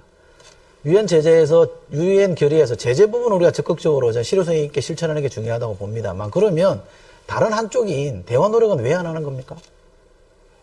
편리한 것만 받아들이고 마음에 안 드는 거 그냥 유엔 결의라도 그냥 버리는 겁니까? 실제로 지금 오히려 북한이 협상의 테이블로 나올 수 있느냐에 대해서 한번 질문해 주셔야 될 것 같은 것이 지금 만약에 북한이 대화회장으로 나오겠다는 의지가 있다면은 육자회담 개최 자체를 아니면은 그런 어떤 대화의 틀 자체를 우리 정부가 선제적으로 거부할 그런 정황은 없습니다. 북한이 대화하겠다 그러면 그 협상만큼 쉬운 게 어디 있습니까? 대화에 안 나오겠다 그러니까 외교적 노력이 필요하고 리더십이 필요한 거죠. 하겠다는 사람은 하는 마주 앉아서 얘기하는 게 무슨 그게 노력이겠습니까? 그럼 그렇잖아요. 적극적인 구상을 가지고 있다고 그랬는데 북한이라는 변성 우리가 수없이 경험해봤기 때문에 불가측한 존재잖아요, 그죠? 자기 하고 싶은 대로 하는 나라 아닙니까? 그건 민주정부 10년 동안에도 그랬어요. 그럼 이 정부도 새누리당 정부 벌써 8년이잖아요. 충분히 경험이 축적돼 있으면 이랬을 때는 이렇게 대응하고 저렇게 대응해야 된다는 게 노하우가 축적돼 있을 거라고 보는 거. 그런 구상을 이미 또 집권했을 때 제시했잖아요. 그런데 유엔 결의가 그렇게 나와 있음에도 불구하고 한쪽만 받아들이고 한쪽에 대해서는 도대체 못 본 척하는 이유는 뭐냐 이 말이에요. 실제 저희가 주장하는 거는 강경 태세도 필요하다고 봅니다. 왜 그게 불필요하겠어요? 그러나 다른 한편은 대화 노력도 필요하다는 거거든요. 유엔이 주문하는 게 이거면 이게 일종의 전 세계 지혜잖아요. 그거 안 따라갈 이유가 있습니까? 왜 한쪽만 따라가냐 이 말이에요. 아까 조기에 언급했던 것은 제재가 결국 하나의 대화의 수단으로 인정받으려면은 그 제재의 실질적 위협을 그 대화의 대상이 느꼈을 때 그것이 가능한 것이라고 우선 말씀드리고 싶고요. 지금 북한 정권을 단순히 제재로서 이렇게 협상의 테이블로 끌어낸다고 보기에도 사실 좀 부족한 부분이 많다고 생각합니다. 아까 언급했지만은 카다피 정권이나 아니면 후세인 정권에 비해 가지고 김정은 정권이 조금 더 대화에 나설 거라고 보시는 이유가 있습니까? 전혀 없습니다. 그 독재 정권이라는 거는 독재 정권을 유지하기 위한 것에 모든 어떤 정치적 역량을 투입하기 때문에 지금 북한이 대화에서 얻을 것이 무엇이냐. 제가 아까 말씀드린 게 그거 아닙니까? 핵 포기에 대한 그럼 대가로서 북한이 요구하고 있는 것이 무엇인지를 먼저 우리가 파악할 수 있어야 되는데 전혀 그것이 파악되지 않고 있습니다. 그리고 우리가 이미 여러 가지 당근을 10수년간 제시해봤죠. 그것이 개성공단을 통한 어떤 경제적인 당근일 수도 있고요. 아니면 여러 가지 나지나산 프로젝트라든지 여러 가지 특구 개발이라든지 여러 가지 경제를 통한 해법을 모색했지만은 그에 대해서 북한이 반응을 하지 않거나 반응한다 해도 일시적이고 매우 피상적인 반응을 하고 있기 때문에 대화가 진척되지 않고 있는 것이지 지금 정부에서 어떤 던질 만한 것들 던지지 않아가지고 대화가 진행되지 않고 있다고 보는 거는 상당히 모든 오해가 있는 것 같습니다. 모든 문제가 기승전 북한 이렇게 가는 것 같아요. 북한이 어떻게 하기 때문에 무조건 안 된다 이렇게 얘기하는데 제가 질문을 드리는 바는 뭐냐면 유엔 결의라고 있잖아요. 우리가 지금 그렇게 강조하고 있는 가장 강한 대북 제재안을 결의한 그 결의문 안에도 북한과 대화하라 그러고 육자회담 하라고 요구하고 있는데 이 부분에 대해서는 왜 도대체 길을 닫고 있느냐는 걸 제가 지적드리는 거고요. 자, 국민의당에게 질문을 드리겠습니다. 아마 저희랑 큰 생각에서는 다르지 않을 거라고 보는데 개성공단 입주해 있던 지금 중소기업들 난리 나버렸지 않습니까? 만약에 개성공단에 대기업이 들어있었다 그러면 저는 이렇게 어느 날 갑자기 폐쇄하지 않았을 거라고 못했을 거라고 저는 생각하는데 중소기업이라고 홀대한다고 저는 생각하는데 문제는 이 개성공단을 폐쇄하면 북한도 손해를 보겠습니다만 우리 손해도 더 크잖아요. 그래서 이 피해 보상도 우리가 해줘야 되는 거고 진상규명도 좀 해봐야 되거든요. 왜 이게 중단하게 됐는지 정부가 명확한 설명이 없어요. 대통령이 국회에 와서도 왜 중단했는지에 대한 충분한 근거를 제시를 안 했단 말이에요. 그런 점에서 보면 진상규명도 하고 피해 보상을 제대로 하기 위한 특별법을 저희는 만들자고 하는데 국민의당 입장은 어떤 겁니까? 네, 개성공단 폐쇄에 대해서는 제가 그때 통일위원장이었기 때문에 개성공단 폐쇄를 그때 오후 5시에 박근혜 대통령이 발표를 했을 때 제가 바로 국회 정론관에서 기자회견을 열었고요. 자해적 제재 조치라고 규정을 한 바 있습니다. 그리고 더불어민주당에서도 개성공단 폐쇄에 대한 명확한 반대 입장을 제가 잘 알고 있고 특히 피해를 입은 중소기업들을 구제하기 위한 다양한 특별법을 제정한다는 이야기를 알고 있습니다. 그래서 사실은 제가 정확히 날짜를 기억나지 않습니다만 지난 2월 말에 한반도 평화포럼 백낙천 교수님하고 이제 임동원 장관이 주도하는 한반도 평화포럼에서 야3당 개성공단 특별 토론회가 있었습니다. 그래서 제가 참석을 한 바가 있는데 거기에 나온 이야기도 개성공단에 대한 입주 기업들의 최소한의 피해를 보상하기 위한 그리고 이것들을 다시 정상화하기 위한 야3당의 공동 대응이 좀 필요하다 이런 이야기를 했고 제가 전적으로 동의를 했습니다. 그래서 저는 개인적으로 우리 당에서도 이 정의당하고 그다음에 더불어민주당하고 우리 국민의당이 좀 같이 공동으로 개성공단을 정상화시키고 다시 재가동하기 위한 어떤 야3당의 공동 노력과 협력을 다시 한번 제안드린 바입니다. 네. 짧은 시간이 남았어요. 이준석 전 혁신위원장께 질문 드릴 텐데요. 사드 문제는 과거 유승민 의원도 적극적으로 도입한다고 주장한 적이 있습니다. 그때 청와대가 침묵했거든요.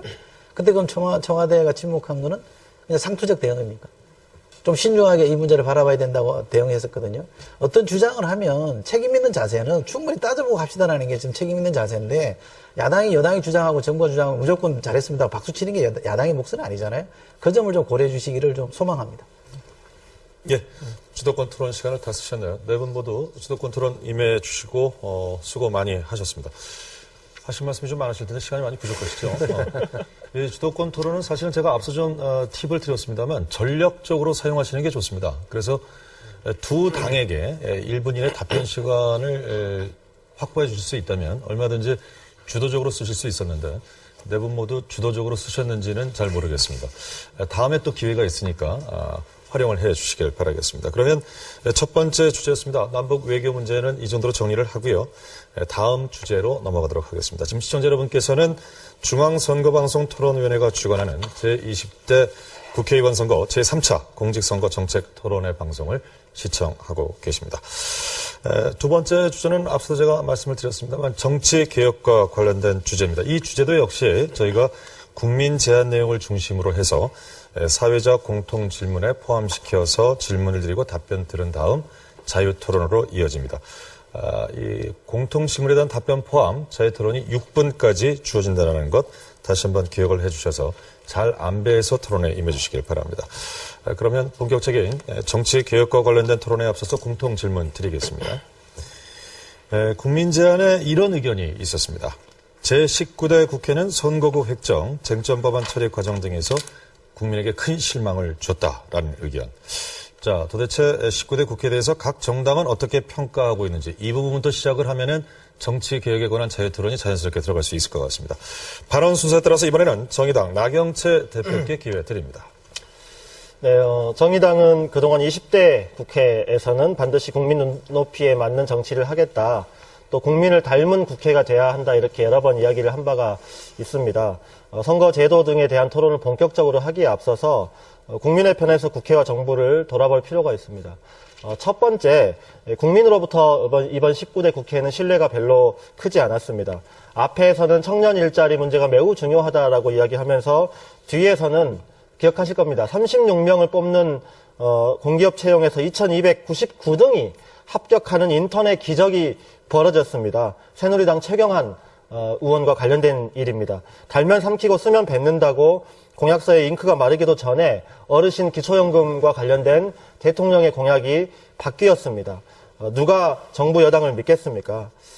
두 번째로 해야만 하고 할 수 있는 일조차도 하지 못했다는 사실이 안타깝습니다. 한 가지 사례만 말씀드리겠습니다. 얼마 전에 저희 정의당은 어린이 병원비 국가보장 추진연대라는 단체와 정책 협약을 체결했습니다. 5,100억 원 정도면 15세 이하의 청소년들의 의료 문제를 국가가 보장할 수 있습니다.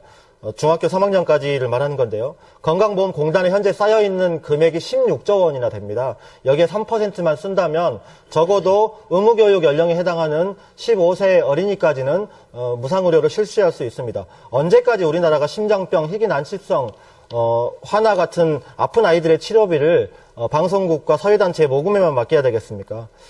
정치의 본질은 국민의 삶을 돌보는 것인데 정부 여당에 가장 큰 책임이 있지만 충분한 대안이 되지 못한 것에는 우리 정의당에도 책임이 일부 있다고 생각하고 반성하겠습니다. 앞으로는 국민 눈높이에서 가려운 곳을 긁어주는 정치, 또 가슴속에 박힌 대못을 뽑는 정치를 하겠습니다. 예. 다음은 계속해서 새누리당 이준석 전 위원장께 기회 드리죠. 사실 19대 국회는 많은 기대를 안고 출발했지만은 처음에 1년간은 대선을 앞두고 있었기 때문에 양당의 대립구도로 이렇게 흘러갔던 그런 국회였고요. 그리고 그 이후에 2년차, 3년차 같은 경우에는 뭐 세월호라든지 메르스라든지 여러 가지 사회 통합을 위해서 노력해야 될 국면들이 있었으나 그것을 이끌어내지 못한 그런 아주 큰 책임이 있습니다. 그리고 이제 임기 말에 다다라서는 여러 가지 입법과 관련해가지고 생산성 있는 모습 보여주지 못함으로 인해가지고 과연 국회가 필요한가라는 국민의 그런 그 의문까지 불러일으키는 그런 상황에 직면했습니다. 근데 이 상황에서 우리가 한번 또 지켜봐야 될 것이 여러 가지 시범적인 어떤 도전들로 인해 가지고 개선점이 나온 부분도 있었습니다. 있습니다. 예를 들어 국회 선진화법 같은 경우에는 이번 19대 때 처음 도입되면서 이것이 잘 정착되느냐에 대해 가지고 많은 우려가 있었지만은 그렇다 하더라도 초기에 동물국회라고 비판받을 수 있던 요소를 많이 제거한 것은 하나의 성과로 볼 수 있는 부분이 있을 것 같고요. 과거에 뭐 최루탄이나 아니면 뭔가 난무하던 그런 시절은 지나갔기 때문에 앞으로 이런 19대 국회에서 발견된 저생산성 같은 문제를 어떻게 해결해서 이런 국회 제도 개선을 마무리할 수 있는지가 아마 20대 국회로 넘겨진 과제가 아닐까 이렇게 생각하게 되고요. 공이 여야 같은 경우에는 과연 지난 19대에서 민생을 위한 법안 입법에 진력했는지 아니면은 본인들의 패권과 어떤 공천 다툼으로 시간을 허비한 것 아닌지에 대해서 한번 반성하는 것부터가 20대 국회를 위한 첫 어떤 포석이 아닐까 생각해 봅니다. 예. 다음은 더불어민주당 이철희 본부장 답변해 주시죠. 19대 국회 평가에 대해서도 저도 좀 부정적으로 평가합니다. 뭐 많은 국민들이 그렇게 평가하실 텐데요. 얼마나 민의를 잘 대변했느냐, 또 대화와 타협을 통한 상생의 정치를 했느냐 이런 측면에서 보면 뭐 거의 낙제점이라고 해도 과언은 아닐 겁니다.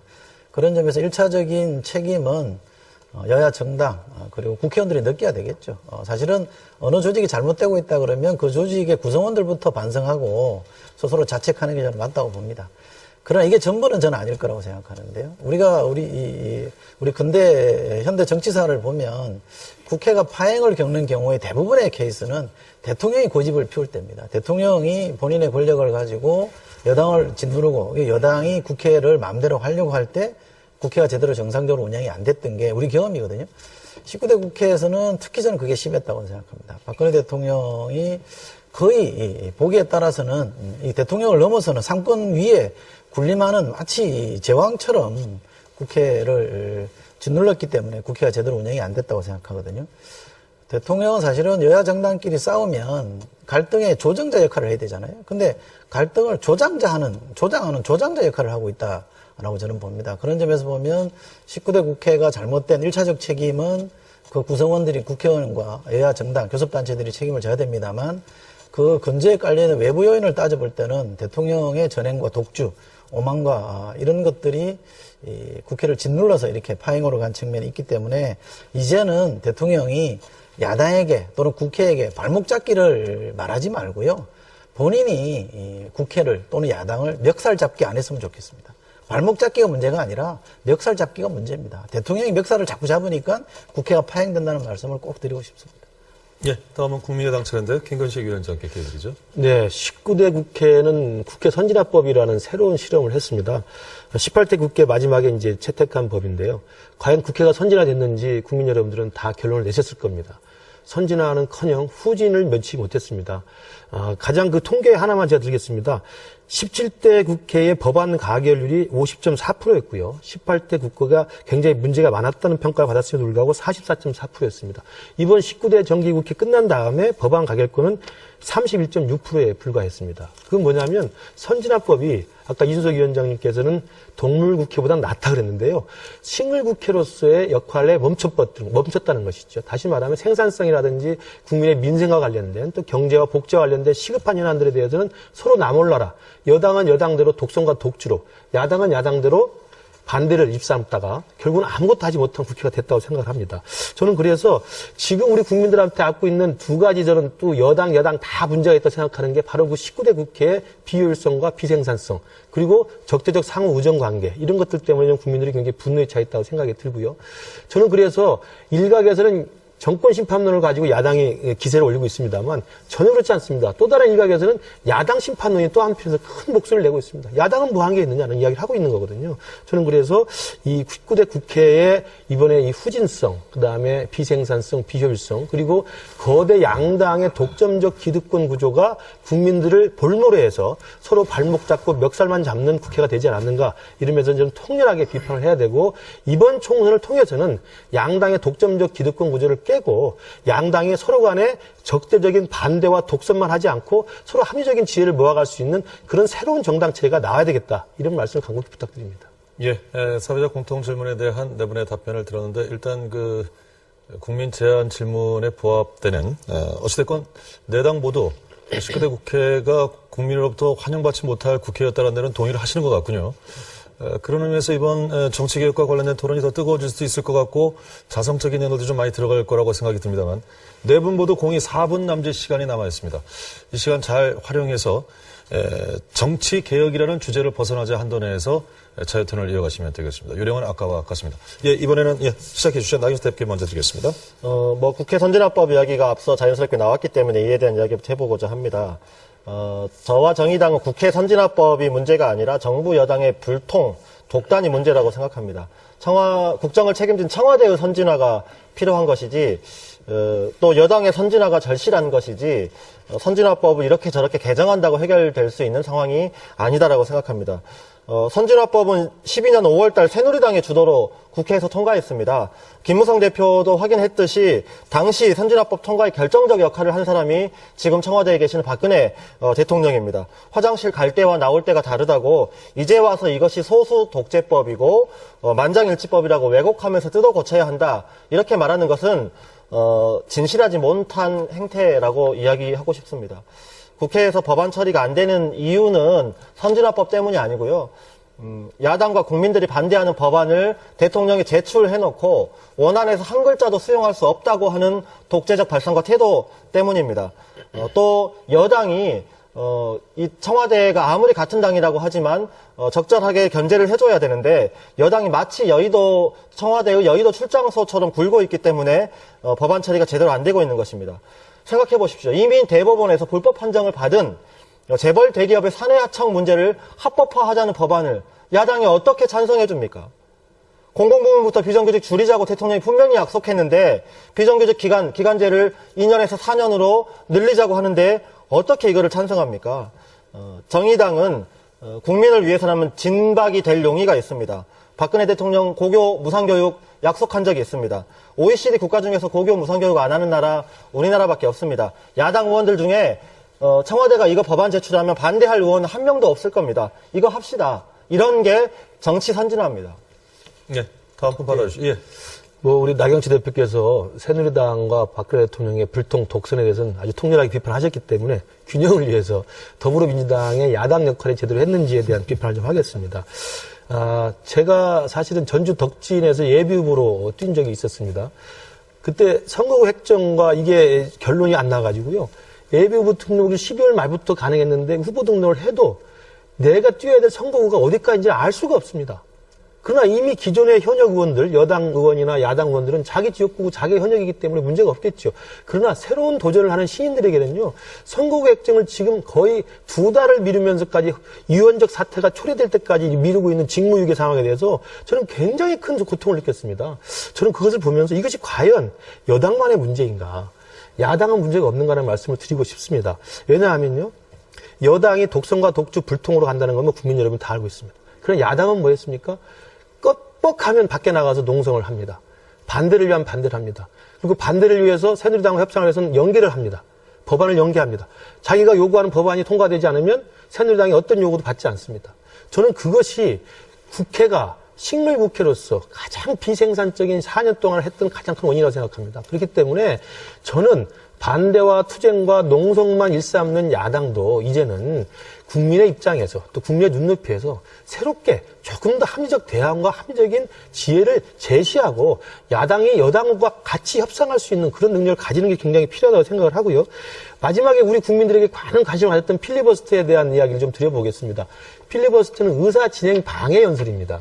이것이 해법이 전혀 아닙니다. 그러니까 테러방지법에 대한 야당의 반대를 충분히 공감을 합니다만 우리 당도 테러방지법이 그렇게 돼서는 안 된다는 당론을 갖고 있습니다. 그러나 그것을 실현하는 방식은 필리버스터에 만족해서는 안 되는 겁니다. 그건 국민적 공감을 불러일으키는 데 만족할 뿐이지 그것을 여당과 어떻게 협상을 해서 자기가 원하는 야당의 내용들을 관철시킬 수 있을까의 문제에 대해서는 전혀 무책임한 행동이거든요. 저는 그런 의미에서 본다면 야당도 책임 있는 야당, 국민에게 신뢰를 받는 야당 또는 공감을 받는 야당으로 거듭난다고 생각합니다. 제가 말씀드려야 될 것 같은데요. 야당의 책임도 있죠. 19대 국회가 성적이 부진하다 그러면 제가 아까 말씀드렸다시피 그 국회를 구성하고 있는 국회의원과 정당이 져야 될 책임이 분명히 있는 겁니다. 그리고 120석이 넘는 의석을 가지고 있는 더불어민주당이 왜 그런 책임이 없겠습니까? 당연히 인정하고요. 또 선거구 획정 문제에 관련해서 역부족이었다는 하소연을 드리고 싶긴 합니다만 저희도 그 협상을 빨리 못 끝낸 것에 대한 책임도 있다고 또 겸허히 수용합니다. 긍정하고요. 필리버스터에 대해서는 좀 생각이 다릅니다만 정해진 국회 선진화법의 핵심 부분의 하나로 도입된 이 제도를 야당이 창조적으로 잘 활용해서 테러 방지법에 얼마나 문제 있는지를 국민에게 알린 거기 때문에 저는 굉장히 잘한 선택이었다고 보고요. 다만 접을 수밖에 없었던 이유는 어차피 임시국회 끝나고 나면 다음 임시국회를 열어가지고 강행 처리하면 막을 방법이 없었기 때문에 저희가 정리할 수밖에 없었다는 말씀을 드리겠는데, 야당의 책임을 말할 때 저는 뭐 100% 공감합니다만 국민의당이 좀 분별은 좀 해줬으면 좋겠다라고 생각합니다. 지금 국민의당에 몸담고 있는 분들 대부분이, 현역 의원들 대부분이 거의 전부 아닙니까? 더불어민주당에 몸담고 있었던 분들입니다. 그 야당에 몸담고 있었던 분들이에요. 그럼 그분들도 그 책임에 일단이 있을 텐데 왜 거기에 대해서는, 또 그 대표를 맡고 계신 분은 더불어민주당이 다른 이름일 때 대표까지 하셨던 분이고 공동대표 하신 분들까지 거기 가 있는데, 그럼 그 본인들이 돼야 될 책임에 대해서는 왜 다 논의를 하고 제1야당에게만 책임을 묻는 건지, 제가 책임을 통감합니다만 그거는 좀 이렇게 좀 과한 거 아닌가 싶은 생각이 들어서 반론을 좀 드리고 싶고요. 또 하나요, 정책에 대해서 유연하다 그러면 왜 입장을 바꾸냐라고 몰아세우고, 또 안 그러면 유연하지 못하다고 몰아세우니 제1야당 하기도 쉽지 않다고 생각합니다만, 저희는 국민의 관점에서, 국민의 눈높이에서 정책도 바꾸고 싶다고 생각하고요. 바꿨을 때 저희는 솔직히 시인하고 인정하고 설명을 드리려고 합니다. 그런 자세가 공당의 자세라고 저는 봅니다. 예, 저 순서에 따라서 김현식 위원장께서 답변하신 게 맞는데 시간 배분 차원을 보니까요. 토론을 원만하게 하기 위해서 이준석 전 위원장의 발언을 듣고 같이 대답하시면 좋을 것 같고요. 발언 괜찮으시겠습니까?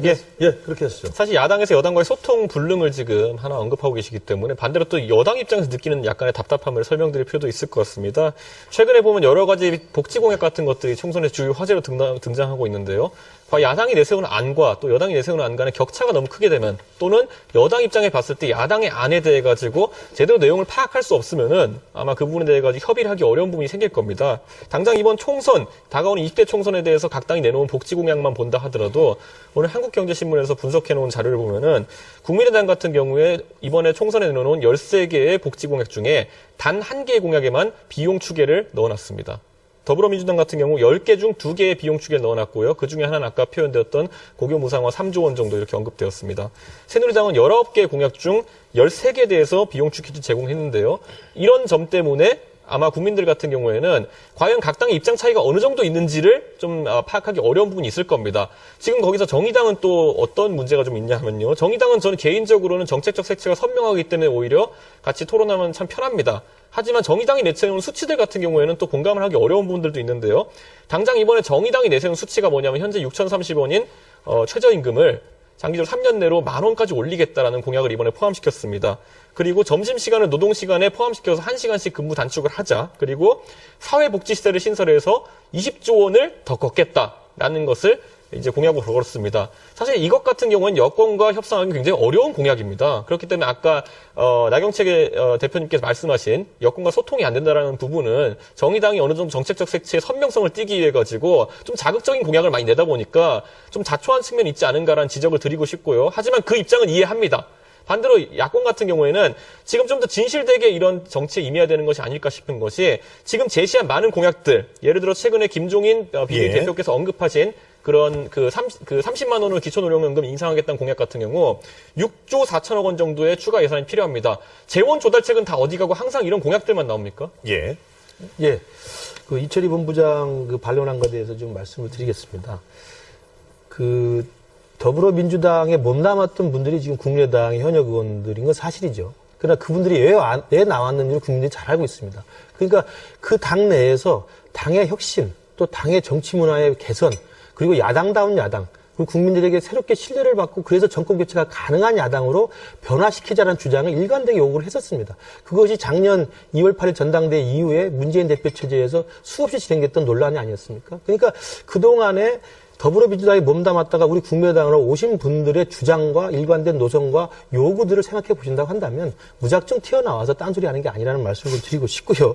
또 하나는 그렇습니다. 왜 그러면 야당 내에서 우리가 그 노력을 하다 결국 나왔는가를 생각해 본다면, 야당의 양당 체제라는 독과점 구조에서는 이 부분이 야당조차도 기득권에 안주하는 경향이 있다는 거예요. 그 말씀은 제가 후반부에 좀 말씀드리겠습니다만, 거대 여당과 거대 야당이 양당에 의해서 딱 정해져 있기 때문에 그냥 야당은 반대만 하든지 아니면 야당은 여당에 대해서 자기 스스로 입장을 그냥 강변만 하면 되는 편안한 구조로 돼 있다는 겁니다. 그렇기 때문에 국민으로서는 둘 중에 하나를 선택해야 되는데 여당이 싫으면 야당한테 그냥 갈 수밖에 없는 구조를 갖고 있다는 것이죠.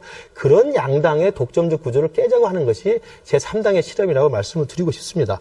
저는 그래서 그러면 그 더불어민주당에 존재하고 있는 그런 우리가 깨야 될 야당이 정말 신뢰를 받는 정권 교체가 가능한 야당으로 우리가 깨야 될 조건들은 무엇인가? 몇 가지만 말씀드린다면 하나는 투쟁의 기득권입니다. 마치 야당은 투쟁은 자기만이 할 수 있다고 생각하는 것 같습니다. 물론 이철희 본부장 그런 생각을 안 하는 걸 제가 알고 있습니다만은 세월호 때 보십시다. 세월호라는 엄청난 국가적 재난 그리고 박근혜 정부의 그 무능과 실정에 대해서 국민들이 분노하고 있음에도 불구하고 세월호 특별법을 박영선 비대위원장이 그때 말씀했었을 때 과거 친노의 그 강경파들은 그걸 한순간에 무력화시켰습니다. 투쟁만이 능사라고 생각하는 겁니다. 그런 정당에 대해서는 국민들이 정말 정권교체 수권 정당으로서 이미지를 납득을 못합니다. 그렇기 때문에 예. 그런 투쟁 정당의 이미지를 바꾸는 것이 굉장히 중요한 저는 하나의 바꿔야 될 목표라고 생각합니다. 나경수 대표께서 먼저 하시겠습니까? 아니면 이철 네, 먼저? 예, 나경수 대표께서 먼저 하실게요. 아까 답변. 이준석 예. 위원장께서 우리 당의 몇 가지 정책, 세 가지 정책을 언급하셨고 이 정책이 상대적으로 급진적이기 때문에 대통령하고 만날 일, 소통할 일이 없는 거 아니냐 이렇게 말씀하셨습니다. 그건 아닙니다. 그런 취지로 말씀하셨는데요. 저는 또 그러면 이렇게 말씀드려보고 싶습니다. 뭐 6,030원 하는 최저임금을 3년 사이에 1만 원으로 올리자라고 하는 거 미국 같은 나라에서는요. 대통령이 나서서 오바마 대통령이 나서서 국민들이 15달러로 올리자 이렇게 말하니까 대통령이 10.10달러로 하자라고 제안하고 있습니다. 우리나라 대통령은 그렇게 안 하고 있죠. 그러면 이렇게 한번 말해볼까요?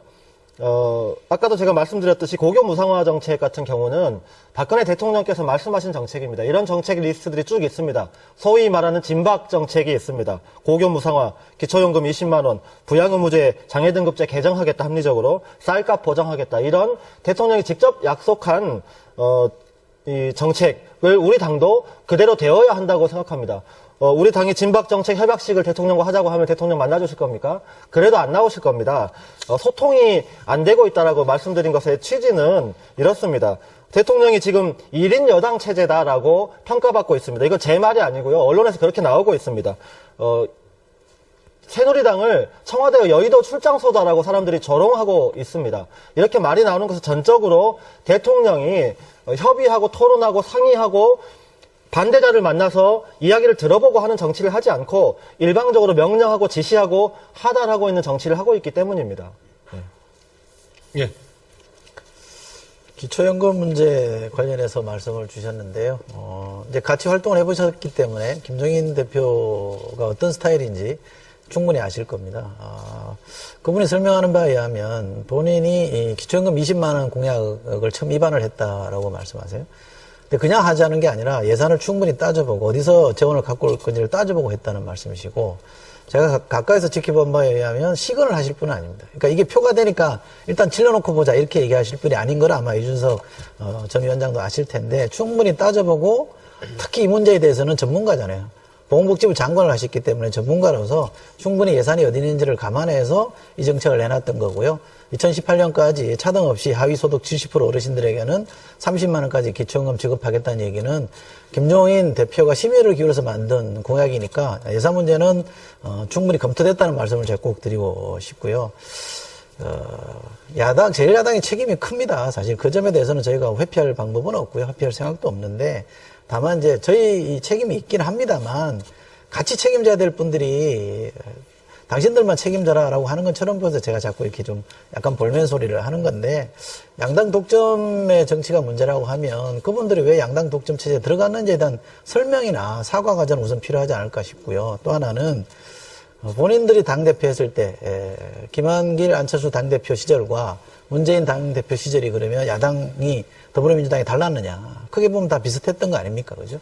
그러면 누가 대표되느냐와 상관없는 문제인 거니까. 그러니까 지금 뭐 친노 패권주의니 문재인 대표니 이런 거를 탓할 일은 저는 아니라고 생각을 하거든요. 그런 점에서 제1야당이 책임을 무겁게 받아들이긴 합니다만 이 문제를 풀어내는 데서는 좀 우리끼리 좀 니탓내탓 하지 말고 같이 좀 문제를 풀고 공동으로 대응할 거는 공동으로 대응하면 갔으면 좋겠다는 바람을 꼭 좀 이 자리에서 전하고 싶습니다. 예. 사실 그래서 방금 이철희 본부장님께서 말씀하신 것처럼 어떤 재원 마련에 대한 부분이 아마 우리가 복지 공약을 낼 때 현실성을 판단하는 아주 중요한 기준이 될 겁니다. 그런데 실제로 더불어민주당에서 이 6조 4천억을 추가로 어디서 조달할 것인지에 대해 가지고 언급한 부분이 있습니다. 법인세와 소득세 인상 그리고 또 지하경제 를 또 축소하겠다는 취지로 또 이렇게 언급하셨는데 사실 이 부분은 박근혜 정부의 재원 마련책과 크게 다르지 않습니다. 그리고 소득세 같은 경우는 오히려 임기 2년 차에 박근혜 정부가 보편적 증세를 하려고 했다가 올해 야당의 반대로 실패한 적이 있습니다. 그렇기 때문에 과연 이번 선거를 앞두고 그렇다면은 더불어민주당은 국민들에게 증세를 공약하는 것인지 이것에 대해서 명확하게 언급해 주셔야 된다고 생각합니다. 그래야지만 복지 공약에 대한 책임을 지는 것이라 생각합니다. 이철희 본부장께서 16초 남으셨는데 쓰시겠습니까? 예. 할 겁니까? 안 할 겁니까? 증세를 저희가 얘기하고 있는 건 아니죠. 필요하면 증세도 검토해 볼 수 있다는 입장인 건데요. 뭐만 하면 야당한테 이렇게 공박을 좀 안 했으면 좋겠어요. 뭐 이렇게 단순화시켜서 이럴 거냐 저럴 거냐 묻지 말고요. 아, 저런 고민도 있을 수 있겠구나. 저런 정책도 있을 수 있겠구나라고 생각하는 게 여당의 태도인데 너무 좀 이렇게 야박한 것 같아요. 예.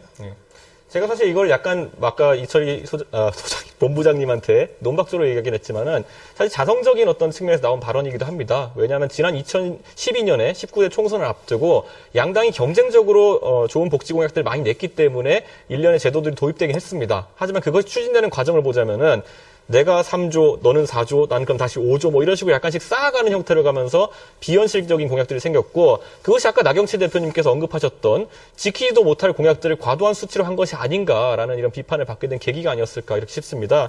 그래서 이번에 이런 재원 마련 체계가 돼가지고는 분명히 여야가 공이 짚고 넘어가야 될 것이고요. 만약에 증세를 통해 가지고 그것을 해결하겠다는 정당이 있다면은 정의당에서는 너무 자신 있게 20조 증세하겠다 하셨어요. 그래서 오히려 그 깔끔함이 참 부럽습니다. 그런데 증세라는 거는 정당이 공약하기에 상당히 부담스러운 부분이 있는 만큼 더불어민주당도 국민의당도 그리고 새누리당도 이에 대한 충분한 입장을 내야 되는 것이라 생각하고요. 새누리당 같은 경우에는 증세의 입장이 없습니다. 예. 나경채 대표님 26초 남았는데요. 네, 증세 세금 문제는요, 대통령도 증세 없는 복지를 말한 적이 없다라고 한 적이 있습니다. 또 어떨 때는 증세하겠다고 했다가 어떨 때는 증세 없는 복지는 있을 수 없다 이렇게 말을 자꾸 바뀌고 있는 거짓말하고 있고 그때그때 편의적으로 넘어가는 것이 문제입니다. 약속을 쭉 해놨다가 현실성이 부족했다 이렇게 말해버리면 뭐 합니까? 왜냐하면 국민들은 그걸 보고 뽑았기 때문이죠. 책임을 져야 합니다. 자신이 정치적 책임을 지기 어려우면 장관이라도 책임을 져야 하고 누군가는 책임을 져야 하는데 아무도 책임을 지지 않는 불통이 문제입니다. 네, 현실적으로 제가 지금 검토해봤을 때 가장 현실적이지 않은 증세안은 정의당의 20조 증세안입니다. 그렇기 때문에 그 부분도 정의당이 좀 고민해서 공약을 내셨으면은 아마 공감을 좀 살 수 있는 부분이 있을 것 같습니다. 그리고 야권에서 모든 재원 조달책으로 언급했던 부자 감세나 아니면 법인세 인상 같은 경우에 충분히 효과는 볼 수 있겠지만은 지금 야권이 주장하는 모든 그런 복지책 10가지의 주요 복지책을 재원이 되기에는 턱없이 부족합니다. 특히 그리고 2015년 10월에 진보 성향의 경제학자인 김상조 교수께서 언급한 바에 따르면은 이제는 우리가 최저 한세라든지 좀 더 보편적인 증세에 대해 가지고 한번 사회적 담론을 모아볼 시점이 되지 않았나. 과거처럼 또다시 1%대 99%대 어떤 그런 구도를 만들어 가지고 증세를 언급했다가는 좀 더 분열을 획책하는 방법이 되지 않을까. 이런 고민하고 마지막으로 국민의당에는 아까 정당 민주주의에 반발하셨던 분들, 정당 민주주의에 가신 분들이 왜 지금 정당에서 화합하지 못하시는지 궁금합니다. 알겠습니다. 답변지에서 정말 이게 시간을 제가 그래서 좀 전략적으로 쓰시라고 했던 것이 하실 말씀이 있으실 텐데 이제 답변할 시간이 없어서 좀 답답하셨을 것 같습니다. 그 부분은 지금 주도권 토론 6분이 또 각 당별로 남아 있으니까 잘 활용하시면은 해결이 될 듯 싶습니다. 열띤 토론 감사드립니다. 자, 이번엔 계속해서 주도권 토론 이어가겠습니다. 다시 한번 설명드립니다. 주도권을 가진 토론자에게 6분이 주어집니다. 자신의 6분을 본인의 질문과 상대방에 대한 답변까지 포함해서 쓰시는 겁니다. 따라서 질문, 답변 모두 1분 이내로 좀 해주시고요. 1분이 초과될 때는 사회자가 아니라 주도권 토론자가 직접 제지를 하면서 토론을 이어가시는 게 효율적일 듯 싶습니다. 그리고 다시 한번 설명드리면은 질문을 하기 전에 상대당을 먼저 지칭을 해 주시고 질문을 해 주시길 바라겠습니다. 이번에는 순서에 의해서 새누리당 이준석 전 위원장부터 시작이 될 텐데요. 어느 당에 먼저 질문하시겠습니까? 네, 먼저 국민의당에게 질문을 드리겠습니다. 예, 시작해 주시죠. 사실 국민의당 같은 경우에 제 강령을 살펴보았더니만 어떤 지역구도의 타파 같은 것들도 강령에 담고 있습니다. 그것은 양당 체제의 어떤 그런 구태를 벗어나기 위한 모습이라고 이렇게 천명한 것이라 보이는데요. 지금 국민의당 같은 경우에는 대다수 보편적인 국민들이 인식하기에 호남 지역에 지금 상당한 투자를 하고 있는 것으로 보이고 다른 영남 지역이나 아니면 충청 지역에 대한 투자 같은 경우에는 노력은 했지만 공감을 사지 못했고 그러다 보니까 인재 영입도 잘 되지 않고 이런 큰 어떤 어려움에 직면한 것 같습니다. 이를 위한 어떤 국민의당이 이번 총선을 앞두고 기획되고 있는 것이 혹시 있는지 여쭙고 싶습니다. 네, 우리 당이 지금 호남에 좀 전력하고 있다라는 것은 현상적으로 맞는 말씀입니다. 그러나 이것이 지역주의에 위배되는 것이다. 지역주의 타파에 위배되는 것이다라고 보는 것은 맞지 않고요. 왜냐하면요. 우리 당이 호남에 지금 주력하고 있는 이유는 아까 말씀드린 것처럼 더불어민주당, 기존의 제1야당, 그러니까 과거 양당의 독점적 기득권 구조에 안주하고 있는 야당에서 벗어나서 야당을 새롭게 교체하는 게 우리의 가장 큰 임무이기 때문에 야당을 교체하려면 지금 현실적으로 야당이 어디가 가장 주력 부대입니까? 야당의 가장 큰 핵심과 토대는 바로 호남이거든요. 그러니까 호남이 야당의 기반이고 야당을 기반으로 한 호남 민심이 정권 교체를 희구하고 있기 때문에 정권 교체가 가능한 야당으로서의 교체를 우리가 하기 위해서는 호남에 전략할 수밖에 없는 상황입니다. 그렇기 때문에 이것은 과거의 자민련이라든지 아니면 과거의 민정당이라든지 호남에서 뭘 표현합니까? 우리도 충청도가 핫바지냐 경상도는 우리는 바보냐 라는 식의 지역주의는 전혀 다르다는 말씀을 제가 드리고 싶습니다. 네, 뭐 쉽게 이해가 가진 않지만은 이해가 가지 않습니까? 예. 예를 들면 그겁니다. 그러니까 아니, 제가 질문 드린 건 아닙니다. 제가 예, 전두환 정부 때 제가 진행하겠습니다. 전두환 정권이 예, 학살을 해가지고 광주에서 많은 나쁜 짓을 했다. 예, 그런데 제가 봤을 때 제 질문 주도권 토론이니까 제가 좀 제지하겠습니다. 대구에서 똑같이 예. 나오면 그 주도권 똑같은 토론이기 지역주의로 안 때문에 되는 토론자에게 권한이 있습니다. 네, 네, 맞습니다. 진행해 예. 주시죠. 예, 사실 그래서 국민의당 같은 경우는 아까 제가 이 부분을 가볍게 언급했던 이유는 뭐냐면은 아까 우리가 햇볕 정책이나 이런 부분에 대한 언급에서도 나왔겠지만은 사실 주류의 어떤 호남 정서와 맞닿는 정책들이 그 국민의당의 정서적 색채가 되어가는 것이 아닌가라는 생각이 들어서 이것이 사실 물고 물리는 관계인 것 같거든요. 지금 그러다 보니까 계속 호남 또 자민련 형태가 되는 거 아니냐라는 극단적인 표현까지 나오고 있는 상황에서 그렇다면 아까 말씀드린 것처럼 과연 제3의 길이라는 것은 그럼 호남의 길과 다른 길입니까? 그렇습니다. 지금 호남은 지금 수십 년 동안 일당 독재 체제였습니다. 잘 아시지 않습니까? 그건 TK, PK도 마찬가지고요. 그러니까 호남의 일당 독재라는 것은 더불어민주당 우리가 계속 이야기하는 양당의 기득권 독과점 구조에 안주했던 체제이기 때문에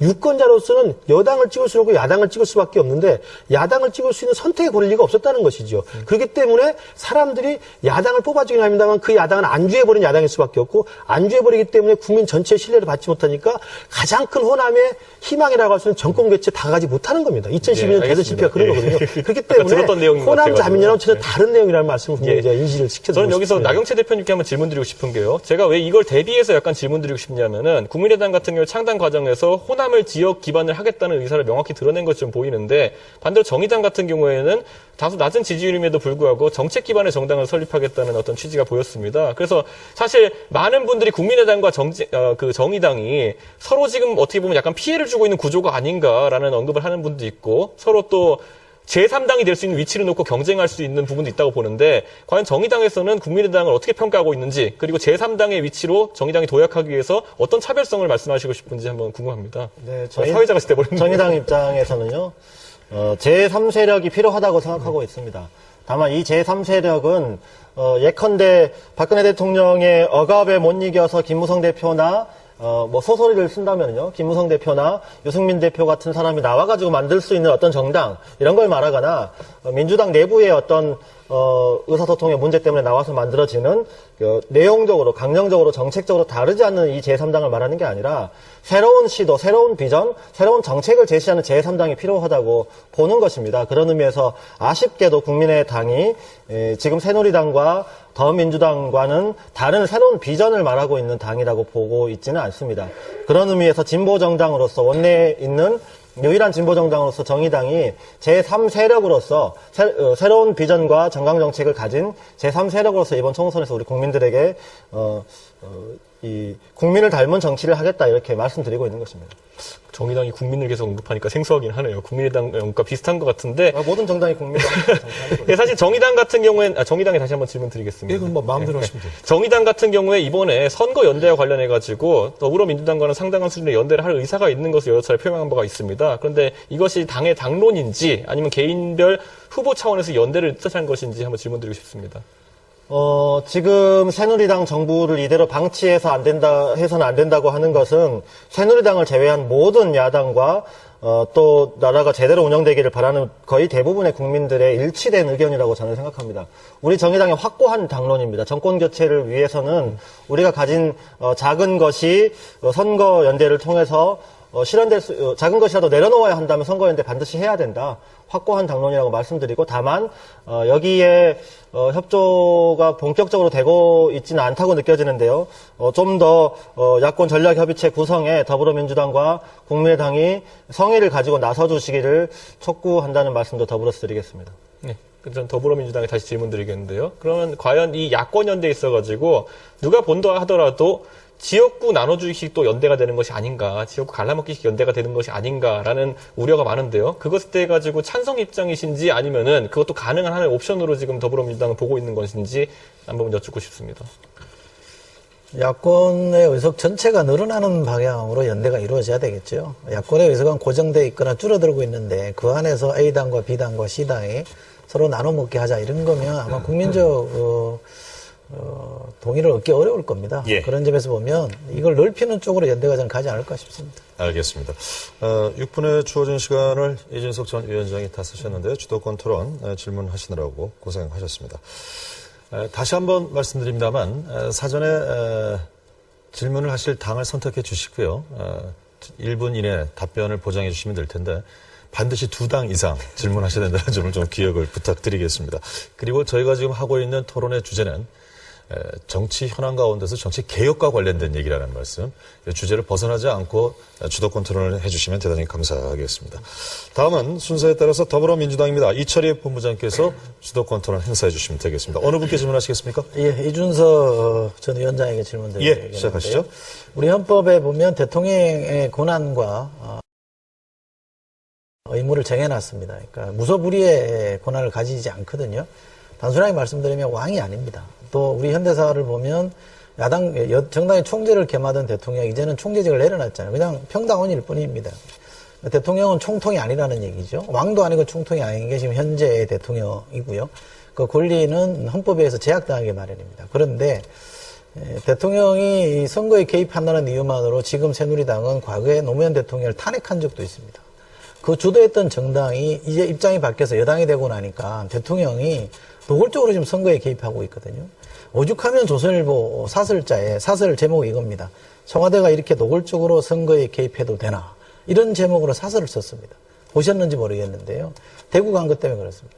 과연 이게 대통령으로서 헌법에 정해진 권한만 행사해야 되고 헌법의 권한을 지켜야 되는 대통령으로서 해서 할 수 있는 일인지 우선 그것부터 제가 좀 묻고 싶습니다. 실제로 대통령이 된 당원 같은 경우에 우리 당원 당규에 보면은 대통령이 된 당원과 당은 협조의 관계를 가진다는 것이 명시되어 있습니다. 그렇기 때문에 여러 가지 정책적 협의를 하는 데 있어가지고 서로 토의하는 것은 충분히 가능하다 보고요. 다만 그것이 일각에서 우려하는 것처럼 공천권이나 여러 가지 권리에 해당하는 부분에까지 이른다면은 그것은 당원 당규에 위배되는 부분이 있다고 볼 수 있습니다. 그렇기 때문에 아마 그 부분에 대한 비판을 새누리당이 겸허하게 들어야 되지 않을까라는 판단이 들게 되고요. 제가 지적드리는 말씀은요. 그러니까 새누리당에 대한 문제만 제기하는 게 아니라 대통령은 중립적 지위를 가지는 존재잖아요. 우리 헌정 질서에 의하면 헌법에 정해놓은 삼권분립의 질서에 의하면 그렇잖아요. 그런데 과도하게 지금 선거에 개입하고 있단 말이에요.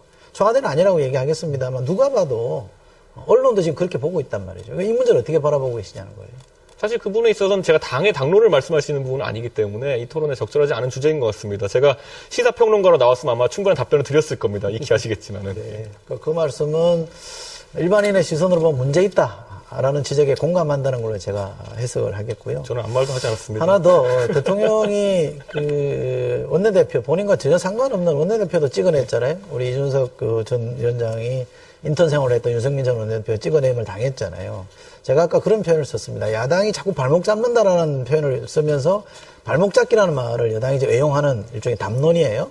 근데 저는 대통령의 멱살 잡기가 더 심한 거 아니냐 이런 질문을 드리고 싶습니다. 원내대표도 찍어내고 대통령을 따르는 그 정보특보했던 몇 사람들은 지금 당대표한테 당대표 죽여 이런 말까지 스스럼없이 내뱉는 정당이거든요. 그야말로 동물 정당인데 이건 어떻게 보십니까? 이건 그러면 과연 해도 되는 일입니까?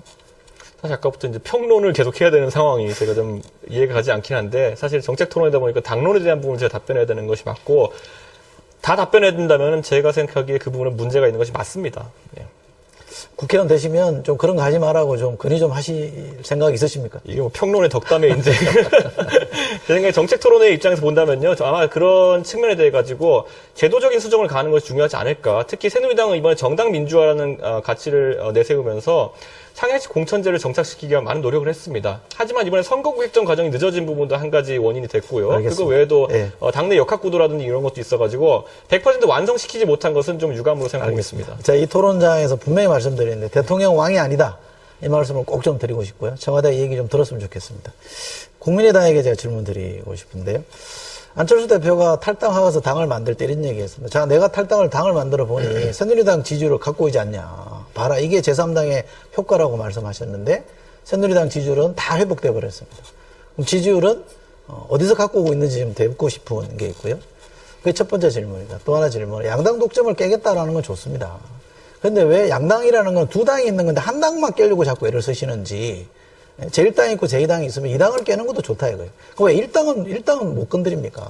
이 질문을 좀 드리고 싶고요. 세 번째, 결과적으로 제1야당을 교체하자는 것이 양당 독점의 폐해를 극복하자는 것이 결과적으로 1당 독점으로 갈 경우에 그 책임을 누가 질 건지 세 가지 질문 드리고 싶습니다. 네, 그 작년 말에 안철수 의원이 탈당했을 때 저희 당 지지도가 20% 이상이었죠. 그러니까 그때는 사실은 새누리당 지지층을 상당 부분 흡수해 왔습니다. 그것은 뭐냐면 아까 계속 말씀드린 것처럼 그동안 양당의 독점적 구조에 식상했던 유권자층이 있다는 말씀이거든요. 그러니까 새누리도 싫고 더불어도 싫은 사람들이 좀 있었고 그들이 왔습니다. 그래서 지금은 이제 많이 쫄아들었죠. 근데 그 이유는 무엇이냐?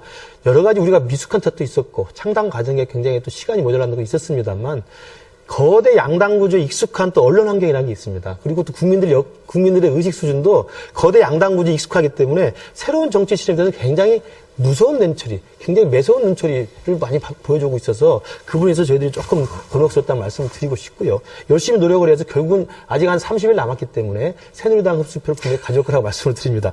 두 번째 질문에 말씀드린다면 새누리당을 왜 비판하지 않느냐.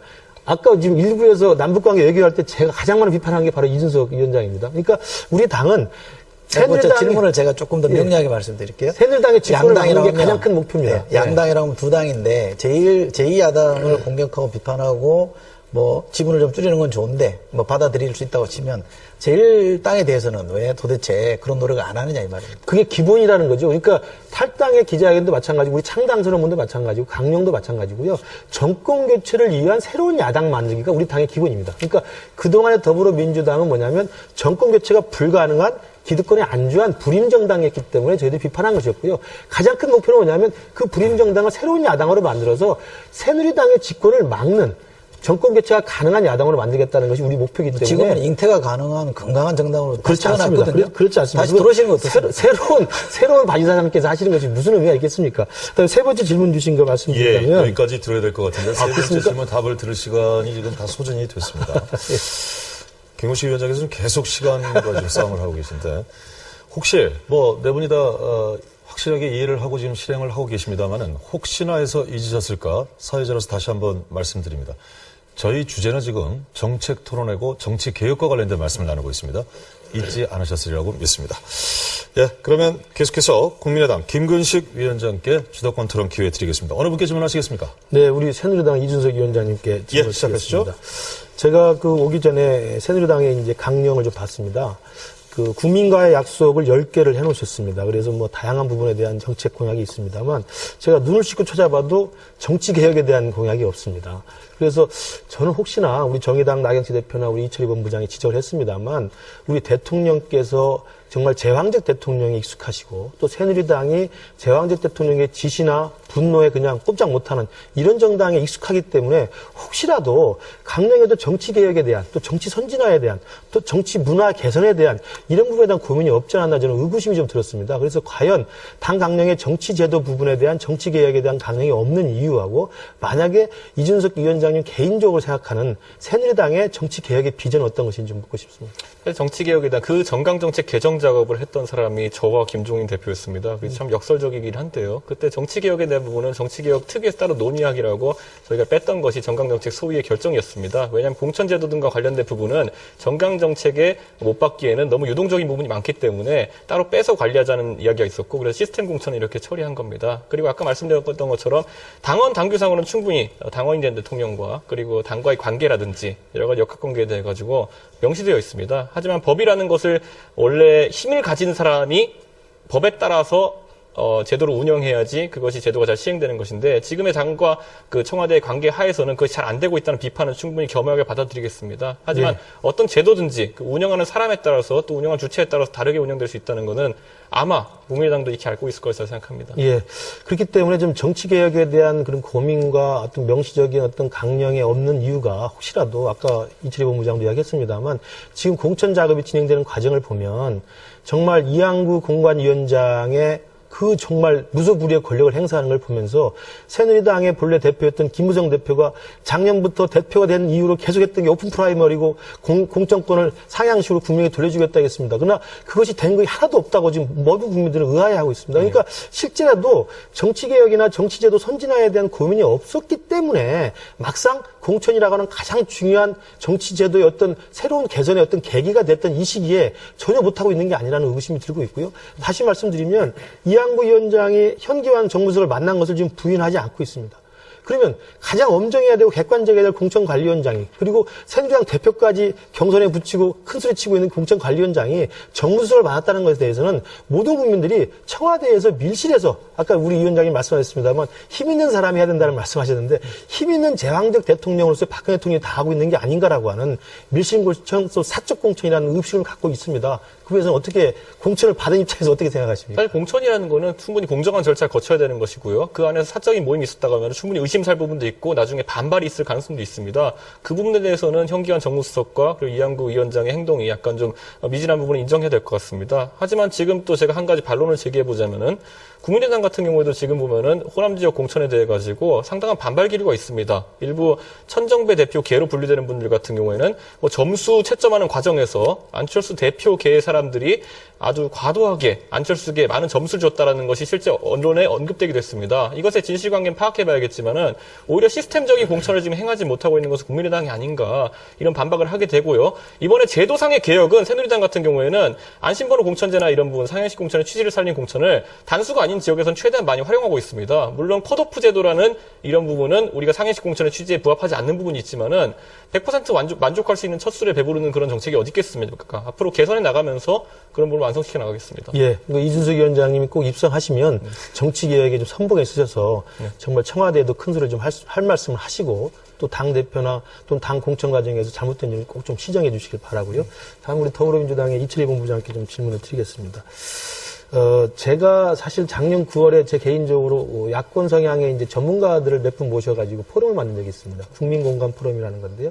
그리고 그 포럼에서 가졌던 가장 큰 문제의식은 뭐냐면 누차 말씀드립니다만 기존의 더불어민주당, 그러니까 제1야당에 안주하는 그런 야당으로는 그 야당을 지지하는 국민들이 가장 갈망하는 정권 교체를 만들어 올 수 없다라는 그런 좀 안타까움 때문에 제가 모임을 결성했는데요.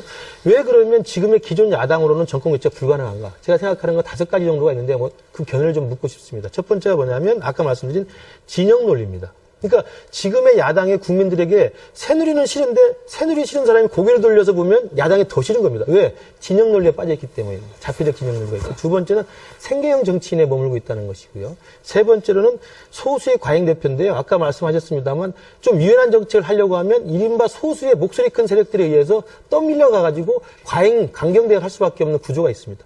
네 번째는 뺄셈의 정치입니다. 안철수 대표가 나온 것도 그런 맥락입니다만은 사람들 모으고 덧셈을 하는 게 아니라 자꾸 생각에 다른 사람 나가라는 식이죠. 그 다음 마지막으로 도덕적 우월성이 이미 제1야당에서 많이 상실되어 있습니다. 이미 컷오프 된 사람도 있고 컷오프 안 된 사람도 있습니다만 막말 파문, 그다음에 갑질 파문 이게 많은데 이런 것들에 대한 도덕적 우월성들은 어떻게 생각하시는지 제가 볼 때 제1야당으로서 정권 개최 가능한 야당으로 고쳐야 될 점 좀 묻고 싶습니다. 시간을 너무 안 주시고 좀 답변하라고 그래서 짧게 답변 드려야 될 것 같은데요. 시간을 제가 잘 쓰고 왔습니다. 5가지 다 공감하지는 않습니다. 상당 부분 저는 수긍합니다. 그런 점이 있었다고 보고요. 그러나 그때의 야당, 지금 안철수 대표가 탈당했을 때 그 야당, 지금 그 당시 새정년이었죠. 새정치민주연합과 지금 더불어민주당은 많이 다르고 있고 또 앞으로 더 많이 달라질 거라는 말씀을 좀 드리고 싶고요. 정당이 일조일색에 완전히 달라질 수는 없습니다. 뭐 어느 방향으로 가느냐가 중요한데 저는 감히 더불어민주당은 수권정당으로 지금 거듭나고 있고요. 유능한 경제정당으로 바뀌고 있기 때문에 정권 교체 가능하다고 믿습니다. 네. 이렇게 해서 시간을 다 쓰셨고요. 이제 마지막으로 정의당 나경채 대표께서 수도권 토론을 해주시면 되겠습니다. 네, 어느 당에 질문하시겠습니까? 네, 선거 제도에 대해서 이준석 새누리당 시작해 주시죠. 질문을 드리겠습니다. 정치개혁이 19대 임기 말까지 화두였습니다. 정의당이 생각하는 정치개혁은 뭐 여러 가지가 있을 수 있지만 딱 하나만 꼽으라고 한다면 이겁니다. 국민들에게 받는 지지만큼 의석수를 갖자고 하는 것이죠. 그런 의미에서 이번 총선을 앞두고 선거관리위원회에서도 지역에 기반을 둔 연동형 비례대표 제도 도입을 제안하기도 했는데 결과적으로 그게 무산되어서 매우 아쉽습니다. 19대 총선에서 새누리당은 42.8%의 지지율을 받았고 50.7%의 의석을 가져갔습니다. 민주당은 36.5%의 지지율을 받았고 42.3%의 지지율을 가져갔습니다. 이것은 매우 안 좋게 말하면 표도둑질이고요. 표도둑질을 제도가 보장하고 있다.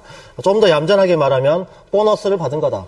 좀 중간으로 말하면 불로 의석을 가져갔다 이렇게 말할 수 있는 것입니다. 저는 정치개혁을 통해서 기득권을 정치부터 내려놓자고 하는 것은 바로 이런 것을 바로잡는 연동형 비례대표 제도와 같은 것을 도입하는 것이라고 생각합니다. 그런 의미에서 국민 배심원단을 통해서 20대 국회가 열리자마자 이 문제, 정치개혁 문제를 곧바로 논의하자라고 하는 게 정의당의 입장입니다. 이에 대해서 어떻게 생각하십니까? 사실 선거제도의 개선 같은 경우에 이번에 새누리당도 상당히 이 선거구 조정 과정을 겪으면서 여러 가지 아이디어들이 당내에서 나왔습니다. 하지만 넘어서지 못할 수밖에 없는 한 가지 장벽은 첫째로 국민들이 국회의원 의석수를 증대하는 것에 대해 가지고 굉장히 부정적으로 반응한다는 겁니다. 그러니까 국회 생산성에 대해 굉장히 의문을 제기하고 있는 상황에서 여러 가지 제도를 테스트해보기 어려운 환경이기도 했고요.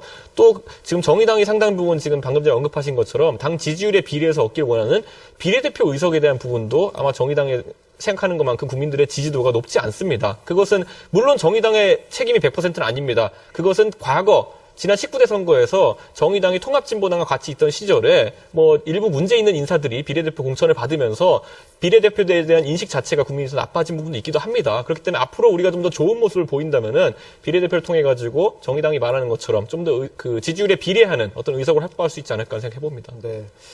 국회 의석수를 늘리자라고 이야기를 드린 게 아니고요. 정당 득표에 비례하는 당이 지지받는 만큼 국회 의석수를 보유하자. 한마디로 말하면 국민들의 표를 사표로 만들지 말고 표 도둑질을 하지 말자, 불로 의석을 갖지 말자라고 이야기한 겁니다. 국회 의석수를 늘리자 또는 현행 유지하자라고 하는 것은 쟁점이긴 했습니다만 이 문제하고는 조금 다른 문제, 제가 다른 차원의 문제죠. 질문드려도 될까요? 그게 중선거구제를 한다면 오히려 정의당의 의석은 지금보다 줄어들 가능성도 있고요. 잠깐만요. 네, 비례대표제를 하자는 말씀 아니십니까? 그 말이 아니고 질문 답변하신 거에 대해서 제가 말씀을 드린 거고 정의당의 의석수를 높이기 위한 방안이 정치개혁이 아닙니다. 마찬가지로 새누리당의 의석을 줄이기 위한 계책이 정치개혁이 아닙니다. 정치를 합리적이고 상식적으로 하자라고 하는 국민적 공감대를 만드는 방법으로서 정치개혁을 말씀드린 겁니다. 따라서 이렇게 하면 정의당의 의석수가 늘기 때문에 이렇게 굳이 말씀드린 것만은 아니다 이렇게 받아들여 주셨으면 좋겠고요. 제 질문에 대답을 제대로 안 하셨어요. 20대 국회가 시작하자마자 다시 다음 총선을 앞두고 이 논의를 하지 말고 시작하자마자 국민배심원단과 같은 제도를 통해서 정치개혁 문제를 시간을 두고 제대로 논의하자라고 하는 것에 대해서 대답은 안 하셨지만 찬성해 주셨으면 좋겠다 싶고요. 이게 이제 당론이 있는 걸 좀 여쭤봐주셨으면 좋겠습니다. 이런 개인적인 답변 드릴 수 있겠지만요. 당론이 있죠. 이번 국면에서 새누리당은 이 방안, 선관위가 제안했고 정의당이 주장했던 이 방안에 대해서 찬성하지 않았죠. 거기에 대해서 당론이 없다고 말씀하실 수가 없는 것 같고요. 제가 다음 질문 드리겠습니다. 김근식 위원장님께 질문 드리겠는데요. 국민의당 양당 체제로는 안 된다라고 하는 이야기를 시종일관 하고 있습니다. 근데 이렇게 묻지 않을 수 없습니다. 국민의당은요, 더불어민주당 김종인 대표에 대해서 과거 전두환 정권의 국보위 참여를 문제 삼은 적이 있습니다. 이래가지고 야당 정치를 제대로 구현할 수 있겠냐라고 하는 취지의 문제의식이었죠. 2014년 3월에 안철수 대표 또한 통합신당과의 정강정책 협의에서 6.15 남북 공동선언, 4.19 혁명, 5.18 광주민주화운동 이런 것들을 다 삭제해야 한다고 주장한 바가 있습니다. 그러면서 호남 정치를 복원한다고 이야기하고 있는데 복원하자고 하는 호남 정치의 정체성이 무엇인지 좀 밝혀주시기 바랍니다. 예. 아까 제가 강령 말씀드렸습니다만 저희 당의 강령은 제일 큰 목적이 뭐냐면 새누리당의 이른바 수구 보수 세력의 집권과 확장을 막는 겁니다. 두 번째는 무능한 야당을 새로운 야당으로 바꿔서 정권 교체가 가능한 야당의 희망을 삼아주는 겁니다. 그런 의미의 이제 우리 강령이 가장 큰 목표라는 말씀을 드리고요. 지금 질문하신 안철수 대표의 그 과거의 발언은 제가 정확한 팩트를 확인해 봐야 한다고 생각하고 굉장히 과장된 측면이 있습니다만 지금 우리 국민의당이 국민 앞에 내놓은 창당 이후에 내놓은 강령과 전문을 보면요. 철저하게 4.19 혁명, 그 다음에 6.15 공동선언, 7.4 공동선언, 그 다음에 기본합의서, 14 공동선언에 대한 정통과 계승을 전부 이야기하고 있습니다. 또 여기 나와 있는 국민의당 통일위원장으로 저를 보시면 아시지 않겠습니까? 그러면서 전혀 걱정하시지 마시고 제3당으로서 제가 보수 양당 구조와 또 그 야당 구조를 깨는데 일조할 수 있도록 정의당 구조 힘을 합쳐주시면 감사하겠습니다. 네, 걱정이 솔직히 말하면 됩니다. 왜냐면요. 물론 여기 나오신 분의 생각을 제가 오늘 충분히 들었고 신뢰할 만하다라고 봅니다. 다만 당이라고 하는 것은 조직이기 때문에 일관되고 국민들 눈에 안정감 있게 저 당의 당론과 정강 정책이 이렇구나라고 보여야 됩니다. 그런데도 불구하고 과거 이제 그 발언뿐만 아니라 최근에 이성출 안보위원장 햇볕 정책에 따른 지원이 일부 북한 대량 파괴 무기 개발 지원에 사용되었다고 하는 것은 유감이다라고 발언했습니다. 증거가 없는 것을 알면서도 이렇게 발언을 했고요. 이상돈 선대위원장 햇볕 정책 실패했다 이렇게 했습니다. 이런 것이 불안하다. 아직 이 당이 완성되어 있지 않다라고 느낀다는 것이죠. 이성출 그 안보특위원장 아시는 것처럼 사성장군 출신입니다. 그러니까 군에서 수십 년 동안 군의 야전에 있었던 분이고요. 이상돈 위원장도 잘 아시지 않습니까?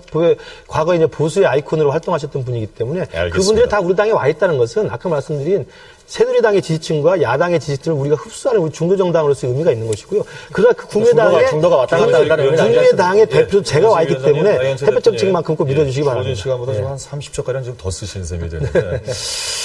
예, 아무래도 주도권 토론을 가지고 있는 입장에서는 답변을 충분히 듣는 것보다 이제 자신의 주장을 좀 더 강하게 하다 보니까 이런 상황이 됐습니다만 네 분 모두 주도권 토론 해주시느라고 고생 많으셨습니다. 그럼에도 불구하고 상대방의 질문에 대해서 충분히 답변을 못했다라는 미진함이 있으시거나 또 뭔가 더 하실 말씀이 있으시리라고 믿습니다. 그래서 지금부터는 네 분 모두 각 당을 투표해서 마무리 발언을 할 수 있는 시간을 드리도록 하겠습니다. 시간은 저희가 한 1분 20초에서 30초 정도 드릴 수 있을 것 같습니다. 마무리 발언은 순서에 따라서 더불어민주당 이철희 본부장부터 시작합니다. 시작하시죠. 예, 선거는 아시다시피 유권자가 정당이나 정치인에게 상을 줄 건지 벌을 줄 건지 결정하는 날입니다. 잘했으면 상을 주고요. 못했으면 벌을 줘야 된다고 믿습니다. 박근혜 정부는 냉정하게 성적표를 매겨보자면 딱 부러지게 경제 실패로 인한 민생 파탄이라고 저희는 채점하고 있습니다. 아마 많은 유권자분들이 동의하고 있을 건데요. 새누리당 정부 8년, 박근혜 정부 3년 동안 먹고 사는 문제는 점점 나빠졌고 급기야는 파탄이라는 단어를 쓸 정도까지 가 있습니다. 이걸 이대로 방치할 수는 없습니다. 흔히 민주정부 10년을 잃어버린 10년이라고 새누리당이 비판했습니다만 이대로 가다가는 빼앗긴 10년이 됩니다. 손에 쥐어있던 것도 다 빼앗긴 10년이 될 수도 있기 때문에 지금은 유권자 여러분이 회초리를 들으셔야 될 때라고 말씀드리고 싶고요. 대통령은 왕이 아니라는 사실을 선거를 통해서 분명하게 깨닫게 해주시고 또 저희도 반대만 하던 야당이 아니라 건전한 대안을 가지고 합리적인 대안을 가지고 정책 경쟁하는 수권 정당으로 거듭났기 때문에 저희에게 힘을 실어주시면 남은 2년 동안 박근혜 정부가 딴 데 한눈 팔지 않고 오로지 민생에만 올인할 수 있게끔 잘 계도하고 협조해서 많은 부분 국민들에게 되돌리려는 노력을 하겠습니다. 관심 갖고 애정 갖고 지켜봐 주시면 고맙겠습니다. 예, 고맙습니다. 계속해서 국민의당입니다. 김근식 위원장께 기회 드리죠. 네. 새누리당의 집권에 대해서 많은 국민들이 지긋지긋해하고 있습니다. 많은 야권 지지자들도 새누리당의 집권은 더 이상 끝나야 된다고 생각을 하고 있습니다. 박근혜 대통령의 독주와 일방적인 독선에 대해서 많은 국민이 우려하고 있습니다. 그러나 새누리당의 비판만 한다고 해서 문제가 해결될 문제는 전혀 아닙니다. 왜냐하면 야당이 무능했기 때문입니다. 새누리당의 집권을 반대하는 사람들이 고개 돌려 야당을 보면 야당이 더 싫다고 손사래를 쳤습니다. 그래서 야당은 2012년에 MB 정권의 그 수많은 실정에도 불구하고 19대 총선에서 새누리당이 당시 비대위원 박근혜 대표였습니다마는 백석만 얻어도 선방이라고 했습니다만 과반수를 가져갔습니다. 그건 뭐냐면 여당의 책임만을 물 게 아니라 무능한 야당, 신뢰받지 못하는 야당이 있기 때문에 정권교체를 못했다는 사실을 우리가 묵도했습니다. 그러면서 본다면 이제는 새로운 야당이 필요합니다. 그 새로운 야당은 뭐냐면요. 쇼윈도우에, 그러니까 슈퍼마켓 진열장에 지금까지는 2개밖에 없었습니다. 그 두 상품은 다 도찐 개찐이었습니다. 이 상품 고르기 싫었습니다. 이제는 새로운 상품이 진열돼야 됩니다.